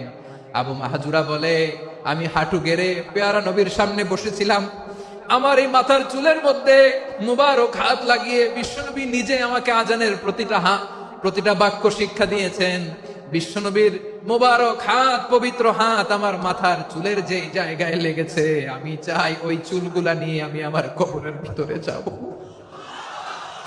সাইয়েদনা আবু মাহজুরা রাদিয়াল্লাহু তাআলা আনহু ইন্তেকালের আগের পর্যন্ত মাথার সামনের চুলগুলা কাটে নাই। মাথার সামনের চুল তিনি কাটেন নাই। সুবহানাল্লাহি বিহামদি। কেমন ভালোবাসতেন বিশ্বনবী সাহাবীদেরকে, সাহাবারা কেমন ভালোবাসতেন বিশ্বনবীকে। সামনের চুলগুলো বড় হতে হতে এত বড় ছিল, পেঁচিয়ে রেখে পাগড়ি পরতেন, কাটতেন না। নবীর হাত লেগেছিল। সুবহানাল্লাহ পড়ে। তাহলে what is the lesson? Moral of the story কি? মোরাল অফ দ্য স্টোরি হচ্ছে, আসছিল আজানকে ব্যঙ্গ করার জন্য, বিকৃত করার জন্য, হয়ে গেল মসজিদুল হারামের মুয়াজ্জিন। দেখেন বিশ্বনবী একটা খারাপ সিচুয়েশনের মধ্যে থেকে কি ভালো জিনিস বের করে আনলেন। আমি যে শুরুতে বলেছি কিভাবে তিনি হিউম্যান রিসোর্সকে ডেভেলপ করেছেন, ম্যানেজ করেছেন। তিনি যে চৌকস ট্যালেন্ট হান্টার ছিল, দেখেন সবার মধ্যে থেকে এর বাছাই করে মুয়াজ্জিন বানাই দিয়েছেন। সুবহানাল্লাহ পড়েন। তার মানে এই না সবাইরে ধরে ধরে উনি মুয়াজ্জিন বানাইছেন। যার যেই ট্যালেন্ট আছে তাকে ওই কাজে অ্যাসাইন করেছেন। যার যেই প্রতিভা আছে তার প্রতিভাকে ইসলামের কাজে লাগিয়েছেন। সুবহানাল্লাহ পড়েন। যায়েদ বিন সাবিত রাদিয়াল্লাহু তাআলা আনহু নাম শুনেছেন? যশোর কথা বেরোয় না। যদি জিজ্ঞাসা সালমান খানের নাম শুনছেন, সবাই হাত তুলবে, জি হুজুর শুনছি, মানে সব দেখা শেষ। সালমান খান, আমির খান, অমুক খান, সব খান মুখস্থ, কিন্তু যায়েদ বিন সাবিতের নাম মুখস্থ নাই মুসলমানদের। যে সাহাবী মাথার সামনের চুল কাটে নাই, মসজিদুল হারামের মুয়াজ্জিন বানাইছেন বিশ্বনবী, সাহাবীর নাম কি? খায়া ফেলাইছে, স্লোগানের সাথে খায়া ফেলাইছে। আবু মাহজুরা। কি নাম? আবু মাহজুরা আল জুমাহি রাদিয়াল্লাহু তাআলা। এই নামটা আজকে নিয়ে যাইতে হবে যশোর। আবু মাহজুরা রাদিয়াল্লাহু তাআলা। দুই নম্বরে বলছিলাম যায়েদ বিন সাবিত রাদিয়াল্লাহু তাআলা। বিশ্বনবী দেখলেন মদিনার এই আনসারী সাহাবী হাইলি ট্যালেন্টেড, ইন্টেলেকচুয়াল, মেরিটোরিয়াস, জ্ঞানের প্রতি তার আকর্ষণ, মারাত্মক আকর্ষণ। বিশ্বনবী তাকে দায়িত্ব দিলেন, কোরআন যা নাজিল হয় তুমি লিখো, কাতিবুল ওয়াহি বানায় দিলেন। সুবহানাল্লাহ। যায়েদ বিন সাবিতরে আবার আজান শিখান নাই, কারণ তার মধ্যে বিশ্বনবী প্রতিভা দেখেছেন, একাডেমিক প্রতিভা। বিশ্বনবীর একাডেমিক প্রজেক্ট গুলো তিনি হ্যান্ডেল করতেন। যায়েদ বিন সাবিত ছিল বিশ্বনবীর ব্যক্তিগত সচিব। কি ছিল? ব্যক্তিগত সচিব। বোঝেন নাই? বিশ্বনবীর ব্যক্তিগত সচিব এবং দোভাষী। ইহুদিরা কিছু লিখে দিলে এটার অর্থ বিশ্বনবীরে বুঝায় দিতেন, আবার ইহুদিদের কাছে কিছু লিখতে হলে তিনি লিখে দিতেন। বিশ্বনবী একদিন বললেন, ইন্নী ওয়াল্লাহি মা আমানু ইয়াহুদা আলা কিতাব। ইহুদিরা যে চিঠি পাঠায় অর্থ তো বুঝি না, আরেক ইহুদি আইনা অর্থ করা লাগে। আবার ইহুদিদের কাছে কিছু লিখে পাঠাইতে চাইলে আমরা তো লিখতে পারি না, ইহুদিরে দিয়ে লেখা লাগে। ওরা যে পয়রা শোনায় লিখে দেয়, আমি ওদের বিশ্বাস করি না, আমার নিজের একজন লোক দরকার। বিশ্বনবী এই যায়েদ বিন সাবিতকে চুজ করলেন ল্যাঙ্গুয়েজের জন্য। উনি বললেন, যায়েদ তোমার সফট স্কিলকে ডেভেলপ করতে হবে, তুমি হিব্রু ল্যাঙ্গুয়েজ শিখে ফেলো। যায়েদ বিন সাবিত বলল, বিশ্বনবীর মোটিভেশন আর ইন্সপিরেশন পেয়ে আমি 15 দিনে ইহুদিদের এই হিব্রু ল্যাঙ্গুয়েজ শিখে ফেললাম। শুধু শিখে ফেললাম না, হাত্তা হাদিকতু, even I became master in the language. এই ভাষা আমি পারদর্শী হয়ে গেলাম। এরপর ইহুদিরা চিঠি লিখে পাঠালে আর কোনো ইহুদি ডাকা লাগতো না, আমি নবীর এটার অর্থ শুনে পরে বুঝাই দিতাম। আবার ইহুদিদের কাছে চিঠি লেখা লাগলে আমি যায়েদ বিন সাবিত চিঠি লিখে দিতাম। সুবহানাল্লাহ। দেখেন, এত সাহাবীর মধ্য থেকে বিশ্বনবীর একাডেমিক প্রজেক্ট, ব্যক্তিগত সচিব, দোভাষী হিসেবে তিনি যায়েদ বিন সাবিতের মতো তরুণকে নির্বাচিত করেছেন। কেমন ট্যালেন্ট হান্টার ছিল আমার নবী। সুবহানাল্লাহ পড়বেন না? বিশ্বনবীর ইন্তেকালের পরে সাইয়েদনা আবু বকর রাদিয়াল্লাহু তাআলা আনহু যখন খলিফা হয়ে আসলেন, কোরআনকে সংকলনের দায়িত্ব দেয়া লাগবে, কোন সাহাবীকে দিবেন? সব সাহাবারা মিলে পরামর্শ করলেন। সাইয়েদনা আবু বকর, ওমর সবাই মিলে এই বিশাল কোরআন সংকলনের গুরু দায়িত্ব বিশ্বনবীর ব্যক্তিগত সচিব, বিশ্বনবীর দোভাষী, বিশ্বনবীর সিলেক্ট করাই লোক যায়েদ ইবনে সাবিত রাদিয়াল্লাহু তাআলা আনহুকে দিয়েছে। কোরআনের কপি তো আজকে এখানে রাখে নাই। এই যে আজকের যে কোরআন পড়েন, এটা আগে এরকম ছিল না। কোরআন নাজিল হলে সাহাবারা চামড়া, ওটের চামড়ায় লিখে ফেলতো, ওটের চ্যাপ্টা হাড্ডির মধ্যে লিখে ফেলতো, গাছের গুড়ির মধ্যে লিখে ফেলতো, বিভিন্ন জনের কাছে ছড়ানো ছিটানো ছিল। আবু বকর রাদিয়াল্লাহু তাআলা আনহু একসাথে করলেন, পরবর্তীতে উসমান রাদিয়াল্লাহু তাআলা আনহু একসাথে করলেন 114 সূরার। এখন এই মুসহাফ, এই কম্পাইলেশন, এই কপি আমরা পেয়েছি, যার হিউজ কন্ট্রিবিউশন ছিল। এই পুরো কোরআন কম্পাইলেশনের প্রজেক্ট ম্যানেজার ছিল যায়েদ বিন সাবিত রাদিয়াল্লাহু তাআলা। কোরআন কম্পাইলেশনের প্রজেক্ট ম্যানেজার। দেখেন, উনারে মাথায় হাত দিয়ে আজান শিখায় নাই। সুবহানাল্লাহ কইবেন না? তাহলে প্রথম সাহাবী আবু মাহজুরাকে মুয়াজ্জিন বানাইলেন, যায়েদ বিন সাবিতকে ব্যক্তিগত সচিব আর দোভাষী বানালেন, মুসআব ইবনে উমাইর রাদিয়াল্লাহু তাআলা আনহুকে ইসলামের প্রথম অ্যাম্বাসেডর বানালেন। তাহলে তৃতীয় নাম্বার একজন সাহাবীর নাম বলছি, মুসআব ইবনে উমাইর। মুসআব কি নাম? নামটা কেমন লাগে? এই কয়েকজনের ভাল লাগে, বাকিদের ভাল লাগে না? ভাল লাগে? এই এই আর কয়েকটা মিনিট দেওয়া যাবে না আমাকে আল্লাহর রাস্তে? হ্যাঁ, ঠিক আছে। আমি তোমাদেরকে ভালোবাসা দেখাবো, দোয়া করবো, যদি চুপ থাকো, একেবারে চুপ, কষ্ট সহ্য করো। বাকিরা যা সওয়াব পাবে তোমরা ডবল পাবা, যেহেতু কষ্ট বেশি, কিন্তু চুপ। 3 নম্বর সাহাবীর নাম মুসআব। এই ধাক্কাধাক্কি কেন, ধাক্কাধাক্কি কেন রে ভাই? না না না, এরকম হইলে আসবো না যশোর, আমি আর আসবো না। হয় পিছনে চলে যাও, নাহলে চুপ, ধাক্কাধাক্কি নেই। 3 নম্বর সাহাবীর নাম মুসআব। কি নাম? He was the first ambassador in ইসলাম।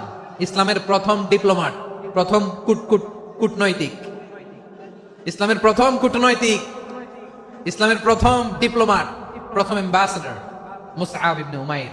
মক্কার তরুণ যুবক, উনি পারফিউম লাগাইলে মানুষ দেখলেই বুঝতো এটা মুসআব লাগাইছে। এমন ড্যাশিং ফেসের ছিল, এমন স্মার্ট ড্যাশিং ফেস, এমন পার্সোনালিটির মানুষ ছিল মুসআব রাদিয়াল্লাহু তাআলা। কারণ যিনি ইসলামের স্পোকম্যান হবেন, মুখপাত্র হবেন, তার স্মার্ট হওয়ার দরকার আছে না নাই? আকাবার প্রথম শপথ যখন হলো, তাদের সাথে বিষ্ণু ইসা ইসলাম মদিনাতে একজন মুখপাত্র পাঠালেন, ডিপ্লোম্যাটকে পাঠালেন, অ্যাম্বাসেডর অফ ইসলাম। তিনি হচ্ছেন মুসআব ইবনে উমাইর। পড়েন সুবহানাল্লাহ। বিশ্বনবী দেখলেন সে অনেক স্মার্ট, তার ডেডিকেশন আছে, সিনসিয়ারিটি আছে, এবং মদিনায় যে আউস খাজরাজ গোত্রের নেতাদের সাথে ডিল করতে হবে, ইহুদিদের সাথে ডিল করতে হবে, ওখানে একজন পাক্কা জানু খেলোয়াড়ের দরকার আছে না নাই? মুসআব ইবনে উমাইর রাদিয়াল্লাহু তাআলা আনহু, ওনাকে বিষ্ণু ইসা ইসলাম চুজ করলেন।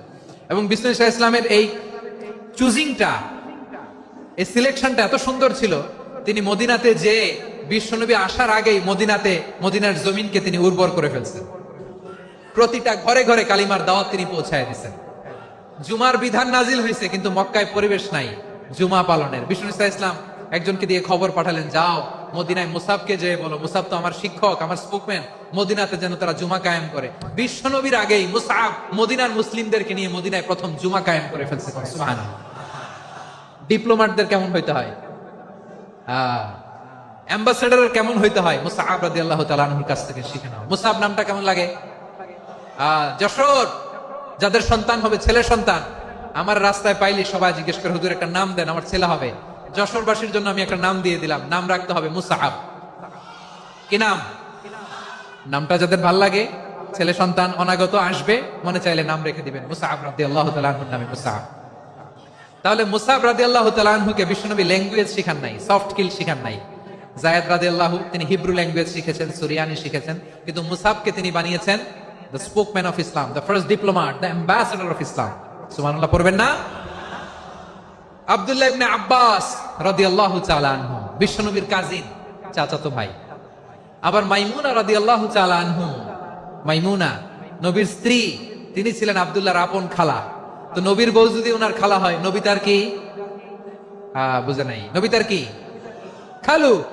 তাহলে সম্পর্ক অনেক গভীর, কাজিন আবার খালু। ছোট্ট মানুষ, তাই রাতে মাঝে মাঝে ঘরে থাকতো। বিশ্বনবী দেখলেন আব্দুল্লাহ যেহেতু আমার ঘরে ঢুকতে পারে, আব্দুল্লাহরে এই উম্মতের বড় শিক্ষাবিদ বানাইতে হবে। কথা বোঝে নাই?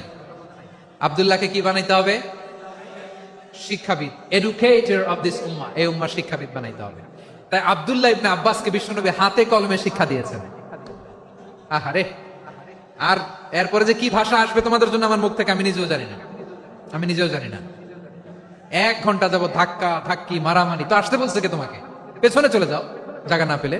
পুরো প্রোগ্রামটাই নষ্ট করে দিও। জি, আমার দিকে তাকান, আমি শেষ করে দিচ্ছি। হবে না, ইন্টেলেকচুয়াল আলোচনা এখানে হবে না, আমি বুঝতে পারছি, শেষ করে দিচ্ছি। আব্দুল্লাহ ইবনে আব্বাস রাদিয়াল্লাহু তাআলা আনহু, মনোযোগ দিয়ে কয়েকটা মিনিট শুনুন, আমি এখনই শেষ করে দিচ্ছি। এরপর আওয়াজ করবে, এই যে এগুলো কি আমি বুঝলাম না। আমি বললাম না সব করা যাবে, বসে যাও, শুয়ে যাও, চলে যাও, আওয়াজ করা যাবে না। অন্যকে বসো এটাও বলার দরকার নেই, জাস্ট এদিকে তাকাও। আল্লাহ। আব্দুল্লাহ ইবনে আব্বাস রাদিয়াল্লাহু তাআলা আনহু, উনাকে বিশ্বনবী হাতে কলমে শিক্ষা দিয়েছেন, যেহেতু উম্মতের শিক্ষাবিদ হবেন, এডুকেটর হবেন। তো বিশ্বনবী রাতে যখন তাহাজ্জুদ পড়তেন, ছোট্ট আব্দুল্লাহ ঘরে থাকতো। বুঝতে পেরেছেন? ছোট্ট মানুষ তো ঘরে থাকতো। তো বিশ্বনবী তাহাজ্জুদের জন্য একবার দাঁড়িয়েছেন, ছোট্ট আব্দুল্লাহ ওযু করে দাঁড়াইছে। আচ্ছা বলেন তো, ইমাম আর মুসল্লি মোট যদি 2 জন হয়, একজন ইমাম একজন মুসল্লি, তো মুসল্লি ইমামের কোন দিকে দাঁড়াবে? ডানে দাঁড়াবে। ছোট্ট আব্দুল্লাহ বোঝে নাই, বিশ্বনবী তাহাজ্জুদ শুরু করেছেন, উনি একতেদা করছেন আর দাঁড়াইছেন বায়ে। কোথায় দাঁড়িয়েছেন? আব্দুল্লাহ বলেন, যখন আমি বায়ে দাঁড়ালাম, আখাযা রাসূলুল্লাহ সাল্লাল্লাহু আলাইহি ওয়াসাল্লাম উযুনি আল ইউমনা ইয়াফতিলুহা, বিশ্বনবী নামাজরত অবস্থায় আমার কান ধরে টেনে আমার ডান দিকে এনে দাঁড় করায় দিলেন। পড়েন সুবহানাল্লাহ। দেখেন, হাতে কলমে শিক্ষা। আর জীবনে ভুলাবে? কথা কয় না, আর ভুলাবে? আর ভুল হবে না। এভাবে বিশ্বনবীর অনেক সঙ্গ পেয়েছেন, সফর করেছেন, একই বাহনে বসেছেন, এক বাহনে বসে লম্বা নাসিহত করেছেন, বলেছেন ইয়া গোলাম ইহফাজিল্লাহ ইয়াহফাজকা ইহফাজিল্লাহ তাজিদহু তুজাহাক ইদা সাআলতা ফাসআলিল্লাহ ওয়া ইদা ইসতাআনতা ফাসতাইন বিল্লাহ। আল্লাহর বিধান মানো, আল্লাহর বিধান রক্ষা করো, আল্লাহ তোমায় রক্ষা করবে। আব্দুল্লাহ, চাইতে হলে আল্লাহর কাছে চাও, সাহায্য চাইতে হলে আল্লাহর কাছে সাহায্য চাও। মনে রেখো, গোটা বিশ্বের সবাই যদি তোমার সাহায্য করতে চায়, ততটুকুই করতে পারবে যতটুকু আল্লাহ তোমার নসিবে রেখেছে। গোটা বিশ্ব যদি তোমার বিরুদ্ধে ষড়যন্ত্রে দাঁড়িয়ে যায়, ক্ষতি ততটুকু করতে পারবে যতটুকু তোমার জন্য বরাদ্দ আছে। এর বাইরে কিছু করতে পারবে না। আওয়াজ করে বলেন ঠিক কিনা? এভাবে হাতে কলমে শিখিয়েছেন, বিশ্বনবীর সঙ্গ পেয়েছেন। উনাকে বিষ্ণু ইসলাম শিক্ষাবিদ, এডুকেটেড অফ দিস উম্মাহ হিসেবে সিলেক্ট করেছেন, হাতে কলমে শিখিয়েছেন। বিশ্বনবী একবার প্রকৃতির ডাকে সাড়া দিয়ে এসেছেন। এখন কি করতে হবে? নামাজের জন্য অজু করতে হবে। বিশ্বনবী এসেই দেখেন অজুর বদনায় পানি ভরা, খুশি হয়ে গেলেন। বললেন, কে রেখেছে পানি? একজন বলল, আব্দুল্লাহ রেখেছে। বিশ্বনবী অত্যন্ত খুশি হলেন। খুশি হয়ে একটা দোয়া করলেন, বললেন আল্লাহুম্মা ফাক্কিহু ফিদ্দীন ওয়া আল্লিমহু তা'ওয়ীল। আল্লাহ, তুমি আব্দুল্লাহকে দ্বীনের বুঝ দিও আর কোরআনের তাফসীর শিক্ষা দিও। বিশ্বনবীর এই দোয়া এমন লাগছে, উনি রাইসুল মুফাসসিরিন, এই পৃথিবীতে যত মুফাসসির ছিল, যত মুফাসসির আসবে, সকল মুফাসসিরের সম্রাট হিসেবে স্বীকৃত হয়েছেন আব্দুল্লাহ ইবনে আব্বাস। বিশ্বনবী ওনারে আজান শিখান নাই, বিশ্বনবী ওনারে ল্যাঙ্গুয়েজ শিখান নাই, বিশ্বনবী ওনারে অ্যাম্বাসেডর বানান নাই, হাতে কলমে শিক্ষা দিয়েছেন। ছোট্ট মানুষ, বিশ্বনবী ইন্তেকাল করলেন। আবু বকরের সময় গেল, ওমরে ফারুকের খেলাফত, তখনও তিনি তরুণ। ওমরে ফারুক রাদিয়াল্লাহু তাআলা আনহু ওনার ক্যাবিনেট মিনিস্ট্রির বৈঠকে এই আব্দুল্লাহ ইবনে আব্বাসকে পাশ দিয়ে বসায় রাখতেন। বয়স্ক সাহাবারা এটা পছন্দ করতো না। তারা বলতো, ঘটনা কি? আব্দুল্লাহর মতো ছেলে নাতি আমাদের আছে, এরা কেন রাখে ওমরে ফারুক? ওমরে ফারুক এটা টের পেলেন। তিনি বুঝতে পারলেন যে ক্যাবিনেট মেম্বাররা এটা পছন্দ করে না, ছোট্ট আব্দুল্লাহরা কেন রাখি, কেন যে রাখি, এটা একদিন বুঝাবো। একদিন মিটিং এ তিনি সবাইকে বললেন, ইদা জাআ নাসরুল্লাহি ওয়াল ফাতহ। এই আয়াত দ্বারা উদ্দেশ্য কি বলেন তো মুরব্বী সাহাবীরা? এক সাহাবী বলেন, এই সূরা দ্বারা উদ্দেশ্য, আল্লাহ বলেছেন আমাদেরকে বিভিন্ন ল্যান্ড, বিভিন্ন এলাকা বিজয় করতে হবে। ওমরে ফারুক বললেন, না, হয়নি। আরেকজন বললেন, বিজয় হওয়ার পর আমাদের বেশি বেশি আল্লাহর বরত্বের ঘোষণা দিতে হবে, এটা উদ্দেশ্য। ওমরে ফারুক বললেন, না, হয় নাই। যারা জিজ্ঞেস করেন কেউ পারে না। সব শেষে বিশ্বনবী ছোট্ট আব্দুল্লাহরে বলেন, আব্দুল্লাহ, ইদা জাআ নাসরুল্লাহি ওয়াল ফাতহ, এর দ্বারা উদ্দেশ্য কি বলো তো? ছোট্ট আব্দুল্লাহ বলেন, হুয়া আজাল রাসূলিল্লাহ। এই আয়াত দ্বারা বিশ্বনবীর বিদায়কে উদ্দেশ্য নেওয়া হয়েছে। ওমরে ফারুক বলেন, হাদা হুয়া, এটাই তো সঠিক উত্তর, এটাই সঠিক তাফসীর এই আয়াতের। কারণ ইদা জাআ নাসরুল্লাহি ওয়াল ফাতহ, যখন আল্লাহর সাহায্য আর বিজয় আসবে, ওয়া রাআইতান নাসা ইয়াদখুলুনা ফি দীনিল্লাহি আফওয়াজা, আপনি দেখবেন দলে দলে, ঢলে ঢলে, বানের পানির মতো মানুষ ইসলামের দিকে ঢুকতেছে। ইসলামের বিজয় হয়েছে। তো ইসলামের বিজয়ের মিশন নিয়ে নবী আসছে। বিজয়ী যখন হয়ে গেছে, এখন তো নবীর বিদায় হবে। জোরে বলেন ঠিক কিনা? কোন সাহাবী এই সূক্ষ্ম কথাটা ধরতে পারে নাই, ওই আব্দুল্লাহ ছাড়া। আব্দুল্লাহ যখন উত্তর দিছে, সব সাহাবীদের টনক নড়েছে। এরপর থেকে কোন ক্যাবিনেট মিটিং এ আর কোন সাহাবারা কোনো প্রশ্ন করে নাই। আওয়াজ করে পড়েন সুবহানাল্লাহ। বিশ্বনবী আব্দুল্লাহ ইবনে আব্বাসকে দ্য এডুকেটর অফ দ্য উম্মাহ, উম্মার শিক্ষাবিদ হিসেবে গ্রহণ করেছেন। আওয়াজ করে পড়তে হবে আল্লাহু আকবার। সাহাবীদের নামগুলো মনে থাকবে? এক নম্বরে আবু মাহজুরা, মুয়াজ্জিন বানাইছেন। যায়েদ ইবনে সাবিত, দোভাষী, ট্রান্সলেটর অফ প্রফেট, এবং তিনি ছিলেন বিশ্বনবীর ব্যক্তিগত সচিব। Musab ibn Umair, the first ambassador and diplomat of Islam. Abdullah ibn Abbas, এই উম্মার সবচেয়ে বড় এডুকেটর, শিক্ষাবিদ। আরেকজন ছিল আব্দুল্লাহ ইবনে মাসউদ রাদিয়াল্লাহু তাআলা। দুই আব্দুল্লাহ, আব্বাস গেল, আরেকজন হচ্ছে মাসউদ। মক্কার তরুণ, ছাগল পালতো মুশরিকের। বিশ্বনবী আর আবু বকর রাদিয়াল্লাহু তাআলা আনহু একবার গেলেন, যে দেখে এই তরুণ দাঁড়ায় আছে। বিশ্বনবী বলেন, আমি খুব ক্ষুধার্ত, তোমার কাছে কি দুধ আছে ছাগলের? আব্দুল্লাহ ইবনে মাসউদ বলে, আছে।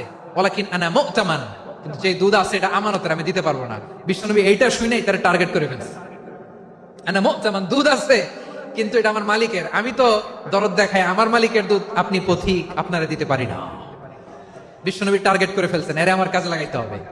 বিশ্বনবী বললেন, আচ্ছা ঠিক আছে, দুধ দিও না, কিন্তু এমন ছাগি আছে কিনা যেই ছাগির সাথে কোনো ছাগলের মিলন হয় নাই, তার ওলানে দুধও আসে নাই, বাচ্চাও নাই। এরকম ছাগির থেকে যদি আমি দুধ খাই তাহলে তো সমস্যা নাই। বলতেছে, এরকম ছাগির থেকে দুধ খাইলে সমস্যা নাই, কারণ এরকম ছাগির ওলান থেকে দুধ আসবেও না।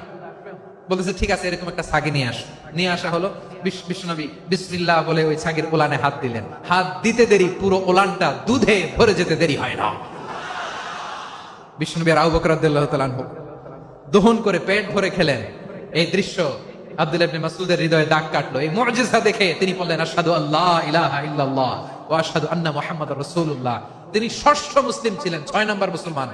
ওনাকে টার্গেট করে বিশ্বনবী দেখলেন এমন ইন্টেলেকচুয়াল ব্রেন, উনি সূক্ষ্ম সূক্ষ্ম জিনিস বুঝে বেশি, ফিকহি জ্ঞান ওনার মধ্যে বেশি। বিশ্বনবী ওনাকে কোরআনের জ্ঞান শিক্ষা দিতে লাগলেন। উনি বিশ্বনবী সবার কাছে কোরআন শোনায়, কিন্তু বিশ্বনবী নিজে আব্দুল্লাহ ইবনে মাসউদের কাছ থেকে কোরআন শুনতো। বিশ্বনবী একবার বললেন, ইকরা আলাইয়া ইয়া মাসউদ। ইবনে মাসউদ একবার শোনাও তো কোরআন দেখি। আব্দুল্লাহ ইবনে মাসউদ বলে, আকরাউ আলাইকা ওয়া আলাইকা উনজিল। নবী, আপনার উপর কোরআন নাজিল হয় আর আমি আপনার সামনে কোরআন পড়বো। বিশ্বনবী বললেন, ইন্নী উহিব্বু আন আসমাআহু মিন গায়রি। আমি নিজে পড়তে যেমনি ভালোবাসি, অন্যে পড়ুক আমি শুনবো, এটাও আমি ভালোবাসি। সূরা নিসা তিনি তেলাওয়াত করে শুনিয়েছেন। এমন সূক্ষ্ম সূক্ষ্ম বিষয় বিশ্বনবী উনাকে ধরিয়ে দিয়েছেন। উনি হয়ে গিয়েছেন আব্দুল্লাহ ইবনে আব্বাস, হয়েছেন রাইসুল মুফাসসিরিন, উনি হয়ে গিয়েছেন ফাকিহুল উম্মাহ। ওনার চাইতে বড় ফকি এই পৃথিবী আর দেখবে না। চিল্লায় বলেন সুবহানাল্লাহ। উনি বলতেন, ওয়াল্লাহি ওয়াল্লাহি ইল্লাযী লা ইলাহা গায়রু মা উনজিলাত সূরাতুন ইল্লা ওয়া আনা আ'লামু আইনা উনজিলাত ওয়া ফীমা উনজিলাত। বিশ্বনবী এমন ভাবে কোরআনের দার্স আমাকে দিয়েছেন, কোরআনে যত সূরা নাজিল হয়েছে, যেখানে নাজিল হোক না কেন আমি জানি এটা কোথায় নাজিল হয়েছে এবং কোন প্রেক্ষাপটে নাজিল হয়েছে। এমন একটা সূরা নাই যে সূরার কোথায় নাজিল হয়েছে আমি মাসুদের জানা নাই, কোন প্রেক্ষাপটে নাজিল হয়েছে আমার জানা নাই। এরকম ঘটবে না। চিল্লায় বলেন আল্লাহু আকবার। এই আব্দুল্লাহ ইবনে মাসউদ রাদিয়াল্লাহু তাআলা ওমর ফারুকের সময় কুফার চিফ জাস্টিস ছিলেন। কুফা নগরীর চিফ জাস্টিস বুঝেন নাই? বিচারপতি। কি ছিলেন? সবাই বলে নাই কি ছিলেন? বিচারপতি ছিলেন। এবং ওনার যে ফিকহি জ্ঞানের ধারা, এটাই আলকামা, ইব্রাহিম আন-নাখাই, হাম্মাদ ইবনে সুলাইমান হয়ে ইমাম আবু হানিফা পর্যন্ত পৌঁছেছে। এবং ওনার ফিকহি জ্ঞানের ধারাই হানাফি মাযহাবে অ্যাকসেপ্ট হয়েছে। আজও এগুলো হানাফি মাযহাবে চর্চিত হয়। হানাফি মাযহাবের সব ফিক আব্দুল্লাহ ইবনে মাসউদের ফিকহি জ্ঞানের ধারা থেকে নেওয়া হয়েছে। চিল্লায় পড়েন সুবহানাল্লাহ। তাহলে উনাকে বিশ্বনবী বানিয়েছেন জুরিস্ট, আইনবিদ, ফাকিহ। উনারে আজান শিখান নাই। হিউম্যান রিসোর্স ডেভেলপমেন্ট কিভাবে করবেন, মানব সম্পদের উন্নয়ন কিভাবে করতে হয়, কিভাবে যার যেখানে প্রতিভা কাজে লাগাতে হয় উনি দেখিয়েছেন। সুবহানাল্লাহ পড়বেন না? খালিদ বিন ওয়ালিদ নাম শুনছেন? কে কে শোনেন নাই? হাত তোলেন। কি ছিলেন? বীর যোদ্ধা ছিলেন খালিদ বিন ওয়ালিদ। কিন্তু তিনি ইসলাম ধর্ম গ্রহণ করেছেন অনেক দেরিতে, 8ম হিজরিতে। তার মানে 8ম হিজরির আগে উনি মুশরিকদের পক্ষে লড়াই করেছেন। ওনার হাতে কত মুসলিম সাহাবী যে নিহত হয়েছে হিসাব নাই। বিষ্ণুনবী টার্গেট করে রাখছে, তুমি আমাদের মুসলিমদের এত ক্ষতি করলা, তুমি যখন মুসলমান হবা তোমার দিয়ে আমি এমন কাম করামু যে এটা আর কেউ করতে পারবে না। সুবহানাল্লাহ নাই? যশোর ক্লান্ত হয়ে গেছে।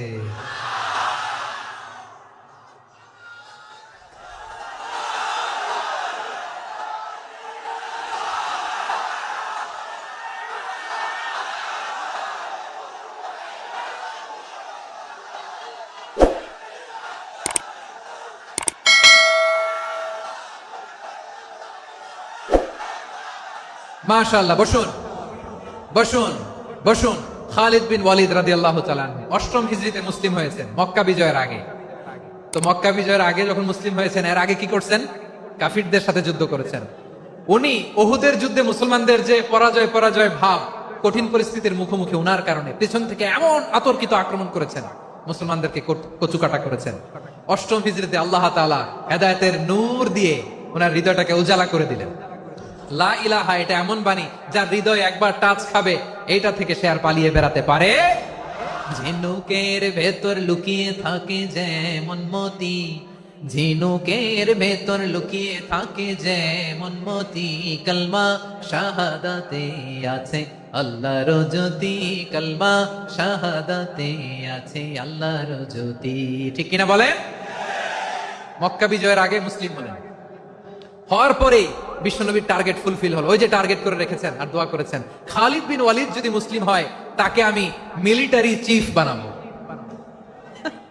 ওনাকে আজান শিখান নাই, ওনারে কান ধইরা নামাজের এই মাথা থেকে ওই মাথা আনান নাই, ফিকহি কোরআনের সূক্ষ্ম তাফসীর উনারে শিখান নাই, অ্যাম্বাসেডর বানান নাই। বিষ্ণু ইসলাম উনাকে সামরিক অভিযানে প্রেরণ করেছেন। সামরিক অভিযানে তিনি প্রেরণ করেছেন। উনার জীবদ্দশায় উনার নেতৃত্বে যতগুলো যুদ্ধ হয়েছে, একটা যুদ্ধেও তিনি পরাজয় বরণ করেন নাই। ওমরে ফারুকের সময়কালে তিনি চিফ অফ মুসলিম মিলিটারি মানে মুসলিম সেনাপতি হয়েছেন। যশোর আওয়াজ করো, ঠিক কিনা বলো? সেনাপতি, মুসলিম সেনাপতি। তাহলে কিভাবে হিউম্যান রিসোর্স ব্যবহার করতে হয় গোটা বিশ্ব আমার নবীর কাছ থেকে শিখে না। খালিদ বিন ওয়ালিদ, ওনাকে বিশ্বনবী একটা উপাধি দিয়েছেন। উপাধিটা হচ্ছে সাইফুল্লাহিল মাসলুল, আল্লাহর নাঙ্গা তরবারি, আল্লাহর খোলা তরবারি, দ্য ওপেন সোর্ড অফ আল্লাহ। খালিদ বিন ওয়ালিদ মুসলিম সেনাপতি। হাসান বিন সাবেত নাম শুনছেন? দেখি উনি কি ছিল বলেন। রাসূলের সভা কবি, কালচারাল হিজিমনিকে ডিফিট করার জন্য। উনি ভালো অস্ত্র চালানো জানতেন না, ওই কাজে উনি যেতেন না। উনার ছিল কাব্য প্রতিভা। কাব্য প্রতিভা, কাফিররা কবিতা দিয়ে নবীকে গালি দিত। বিশ্বনবী বলতেন, ইয়া হাসান আজিব আন রাসূলিল্লাহ, তুমি নবীর হয়ে কাফেরদের এই কথাগুলোর জবাব দাও। বিশ্বনবীর একটা মিম্বার ছিল। বিশ্বনবীর মিম্বারের পাশাপাশি মসজিদে নববীতে এই হাসান বিন সাবেতের জন্য বিশ্বনবী একটা স্পেশাল মিম্বার বানিয়ে দিয়েছেন। এখান থেকে তুমি জবাব দাও। এবং বিশ্বনবী বলেছেন, আল্লাহুম্মা আইয়িদহু বিরূহিল কুদুস। আল্লাহ, হাসান আমার পক্ষে জবাব দেয়, তুমি জিব্রাইল মারফত তাকে সাহায্য পাঠাইয়া দিও। রাসূল সাল্লাল্লাহু আলাইহি ওয়াসাল্লামের সভা কবি, the poet of the prophet, নবীর কবি। উনি কবিতা দিয়ে, এমন উচ্চাঙ্গের ভাষায় কবিতা দিয়ে তিনি জবাব দিতেন, কাফিরদের গা শিহরে যেত, তাদের হৃদয়ে আগুন ধরে যেত। তাহলে এরকম কবিরও দরকার আছে না নাই? এখন যাকে আল্লাহ দিছে কাব্য প্রতিভা, এরা যদি আপনি যুদ্ধের ময়দানে পাঠান হবে? যারে দিছে সুরেলা গলা, এরা যদি অ্যাম্বাসেডর বানান হবে না। হাসান বিন সাবিত ছিলেন বিষ্ণু ইসলামের কবি। হুযায়ফা ইবনুল ইয়ামান বিশ্বনবীর গোয়েন্দা বিভাগের প্রধান। কিসের প্রধান? হুযায়ফা ইবনুল ইয়ামান। ওনার ছিল ডিটেকটিভ মাইন্ড, ডিটেকটিভ মাইন্ড, গোয়েন্দা বিভাগের প্রধান। এবং উনি হচ্ছেন সাহিবু সিররি রাসূলিল্লাহ, রাসূল সাল্লাল্লাহু আলাইহি ওয়াসাল্লামের গোপন তথ্যের ধারক বাহক। নবীর যেই কথা কেউ জানে না, সব হুযায়ফার পেটের ভিতরে ছিল। সুবহানাল্লাহ পড়েন। মদিনার যত ইহুদিদের একটা লিস্ট ছিল, এই লিস্ট শুধু দুইজন জানতো, বিশ্বনবী আর হুযায়ফা। সুবহানাল্লাহ পড়বেন না? তাহলে উনাকে কোন দায়িত্ব দিছে? কোন বিভাগ? যশোর আওয়াজ করো, কোন বিভাগ? গোয়েন্দা বিভাগের হেড ছিল। খন্দকের যুদ্ধে প্রচন্ড আজকের মতো শৈত্য প্রবাহ, মাটি খনন করতে করতে সাহাবীদের পেটে ক্ষুধা নাই, দাঁড়াইতে পারে না নামাজের জন্য, এত ক্লান্ত, ক্ষুধা, ক্লান্ত, শ্রান্ত। বিশ্বনবী বলেন, কে আছো এই কঠিন শীত, এই ভয় আর ক্ষুধার মধ্যেও খন্দকের পরীক্ষার টপকে শত্রু শিবিরে যে আমাকে তথ্য দিবা? কে আছো? কারো গায়ে শক্তিই নাই যে দাঁড়াবে, কেউ দাঁড়ায় না। বিশ্বনবী তখন নিজে হুযায়ফাকে ডাক দিলেন, হুযায়ফা, যে আমাকে আজকে শত্রু শিবিরের তথ্য এনে দিবে, সে জান্নাতে আমার মোরাফাকা, আমার সঙ্গী হবে। হুযায়ফা রাদিয়াল্লাহু ইবনুল ইয়ামান জীবনের ঝুঁকি নিয়ে এই ক্ষুধা, শৈত্য প্রবাহ, কোল্ড ওয়েভস কে উপেক্ষা করে পরীক্ষা টপকে শত্রু শিবিরে যে সবার কথাগুলো চুপে চুপে শুনে বিশ্বনবীর দরবারে এসে গোয়েন্দাদের মতো তথ্য সরবরাহ করেছে। বিশ্বনবীর গোয়েন্দা বিভাগের প্রধান হুযায়ফা ইবনুল ইয়ামান ইন্টেলিজেন্স বিভাগ চালাতেন। মুনাফিকদের নাম ওনার কাছে ছিল। মুআয ইবনে জাবাল মদিনা রাষ্ট্রের সবচেয়ে সিনিয়র আমলা ছিলেন। আমলাতন্ত্র চিনেন তো? প্রশাসনিক কাজ যারা চালায়, অ্যাডমিনিস্ট্রেশন বুঝেন না? The department of administration. মদিনার রাষ্ট্রের সিনিয়র আমলা মুআয ইবনে জাবাল মুতাখাসসিসুন ফিল হালাল ওয়াল হারাম, হালাল হারামের স্পেশালিস্ট ছিলেন। বিশ্বনবী উনাকে ইয়ামানের গভর্নর করে পাঠিয়েছেন। বলেছেন, ইন্নাকা তা'তি কওমান আহলা কিতাব, এমন গোষ্ঠীর কাছে যাবা এরা ইহুদি নাসারা, আগে শাহাদা পড়লে এরপরে নামাজের দাওয়াত দিও, নামাজ পড়লে যাকাতের দাওয়াত দিও। গভর্নরের অ্যাটিটিউড যেমন থাকে তেমন অ্যাটিটিউড ধরে রেখো। সুবহানাল্লাহ পড়েন। তাহলে মুআয ইবনে জাবালকে দিয়ে বিশ্বনবী কবিতা লেখায় নাই, চিঠি লেখায় নাই, আজান দেওয়ায় নাই। সুবহানাল্লাহ পড়বেন না? সব শেষ সাহাবী বলি আবু হুরায়রা রাদিয়াল্লাহু তাআলা, নাম শুনছেন? বিড়ালের বাবা। কি করতেন? খালি হাদিস মুখস্থ করতেন। উনি বলতেন, আলজামু রাসূলুল্লাহ আলা মিলই বাতনি, আমার শুধু পেটের ক্ষুধার বন্দোবস্ত হইলে আমি নবীর সঙ্গ ছাড়তাম না। আমার আনসার সাহাবারা ক্ষেত খামারের কাজ করতো, আমার মুহাজির সাহাবারা ব্যবসা করতো, আর আমি নবীর সাথে সাথে থাকতাম। শুধু সকাল বিকাল 2 বেলা যদি আমার খাবারের বন্দোবস্ত হয়, আমি আর নবীর লক ছাড়ি না। সুবহানাল্লাহ কইবেন না? 5374টা হাদিস তিনি বর্ণনা করেছেন। সবচেয়ে বেশি হাদিস বর্ণনাকারী সাহাবী। হাদিস প্রিজার্ভেশনের কাজে বিশ্বনবী ওনাকে কাজে লাগিয়েছেন। উনি একদিন বলেন, ইয়া রাসূলুল্লাহ আসমা'ু মিনকা কাসীরান ফালা আহফাজু। নবী অনেক কথা শুনি, আমার মনে থাকে না। বিষ্ণু বললেন, তাই? উবসুত রিদাক, তোমার চাদরটা বিছাও। আবু হুরায়রা বিছালেন, বিষ্ণুনবী হাত বুলায় দিলেন, এরপরে অনেক হাদিস বর্ণনা করলেন। আবু হুরায়রা বলে, তারপর থেকে বিষ্ণুনবী যাই বর্ণনা করে আমি শুনি আর একটাও বলি না। সুবহানাল্লাহ। বিশ্বনবী ওনাকে হাদিস প্রিজার্ভেশন, নবীর এই যে লক্ষ্য হাদিস প্রিজার্ভেশনের এই দায়িত্ব দিয়েছেন সাইয়েদনা আবু হুরায়রা রাদিয়াল্লাহু তাআলা আনহুকে। প্রিয় ভাইরা, তাহলে 10 জন সাহাবীর কথা যে বললাম, আপনারা কি খেয়াল করেছেন কত বড় ট্যালেন্ট হান্টার, চৌকস ট্যালেন্ট হান্টার ছিল আমার নবী। এক একজনের এক এক ট্যালেন্ট, এক এক কাজে অ্যাসাইন করেছেন, এক একজনকে এক এক দায়িত্ব দিয়েছেন, এক একজনের প্রতিভাকে এক এক ভাবে বিকশিত হওয়ার সুযোগ দিয়েছেন। আওয়াজ করে বলেন ঠিক কি না? এখন আমার পর্দার আড়ালে আমার মায়েরা বলবে, এতগুলো পুরুষ সাহাবীর কথা বললো, নারী সাহাবীরা কি কিছু করে নাই? হ্যাঁ, একজন নারী সাহাবীর কথা বলে মোনাজাত হবে, দোয়া ছাড়া কেউ যাব না। রুফাইদা আল আসলামিয়া রাদিয়াল্লাহু তাআলা আনহা, ওনার বাবার নাম সাআদ আল আসলামি। বিশ্বনবী কি খেয়াল করলেন দেখেন, সাআদ ছিল মদিনার বড় ডাক্তার। এই নারী সাহাবী রুফাইদা বাবার কাছ থেকে চিকিৎসা বিদ্যা শিখেছেন। যখন শিখছে, বিশ্বনবী দেখলেন আমার তো প্রতি সপ্তাহে সপ্তাহে যুদ্ধে আহত সাহাবীদের সেবা দিবে কে? বিশ্বনবী রুফাইদাকে বললেন, রুফাইদা তুমি মসজিদে নববীর পাশে একটা মেডিকেল ক্যাম্প করো। এই যে সাকিনা আদ্দিন মেডিকেলের আমার ছাত্রী বন্ধুরা, শুনে রাখো, তোমাদের আইকন হচ্ছে এই রুফাইদা আল আসলামিয়া। বিশ্বনবীর ডিরেকশন অনুযায়ী তিনি মসজিদে নববীর পাশে একটা মেডিকেল ক্যাম্প করলেন এবং আহত সাহাবাদের চিকিৎসা উনি ওনার টিম নিয়ে দিতেন।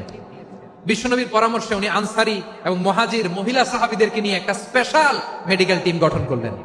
খায়বার যুদ্ধে 7ম হিজরিতে যখন বিশ্বনবী যায়, উনি ওনার টিম নিয়ে আসলেন, বললেন, ইয়া রাসূলুল্লাহ, আমরা তো তলোয়ার চালাতে পারি না, আমরা তো তীর মারতে পারি না, আপনি যদি অনুমতি দেন খায়বার অভিযানে আমি আমার টিম নিয়ে মেডিকেল টিমের সেবাটা সার্ভিসটা দিতে চাই। পড়েন সুবহানাল্লাহ। বিশ্বনবী অনুমতি দিলেন, যোদ্ধা সাহাবীদের সাথে রুফাইদা আল আসলামিয়া উনিও মেডিকেল টিম নিয়ে অগ্রসর হলেন। খায়বারের প্রতিটা আহত ইনজুর্ড সাহাবী, যারা ইনজুরি শিকার হয়েছেন, সবাই রুফাইদা আল আসলামিয়ার এই মেডিকেল ক্যাম্প থেকে চিকিৎসা সহায়তা পেয়েছেন। সুবহানাল্লাহ পড়েন। দেখেন কিভাবে বিশ্বনবী ট্যালেন্ট বাছাই করতেন। আপনি অবাক হবেন, বাহরাইনের মেডিকেল ইউনিভার্সিটিতে রুফাইদা আল আসলামিয়া মেডিকেল প্রাইজ অ্যাওয়ার্ড প্রতি বছর দেওয়া হয়। যদি আদ্দিনের এই মেডিকেল আমার বোনেরা যদি জেনে থাকো জানো, না হলে নতুন করে জানো, সার্চ দিও, রুফাইদা আল আসলামিয়া মেডিকেল অ্যাওয়ার্ড বাহরাইনের ইউনিভার্সিটিতে দেওয়া হয়। প্রিয় ভাইয়েরা, তাহলে আলোচনার সামারি আমরা করি। বিশ্বনবী যার যেখানে ট্যালেন্ট তাকে ওইখানে কাজে লাগাতেন। আওয়াজ করে বলেন ঠিক কিনা? এবার একটা ইন্টারভিউ হবে, আওয়াজ করে বলেন, আবু মাহজুরাকে বিশ্বনবী কি বানাইছেন? হ্যাঁ, ভুলে গেছেন? সামনের চুলে হাত দিয়ে বিশ্বনবী কি সুন্দর গলায় আজান শিখালেন। মুয়াজ্জিন যায়েদ বিন সাবিতকে একাডেমিক প্রজেক্টের দায়িত্ব দিয়েছেন, তিনি ছিলেন বিশ্বনবীর দোভাষী ব্যক্তিগত সচিব। Musab ibn Umair, the first ambassador of Islam. Abdullah ibn Abbas, উম্মার বড় শিক্ষাবিদ মুফাসসির। আব্দুল্লাহ ইবনে মাসউদ ছিলেন জুরিস্ট। কি ছিলেন? জুরিস্ট ছিলেন, এই উম্মার সবচেয়ে বড় জুরিস্ট। খালিদ বিন ওয়ালিদ সেনাপ্রধান। হাসান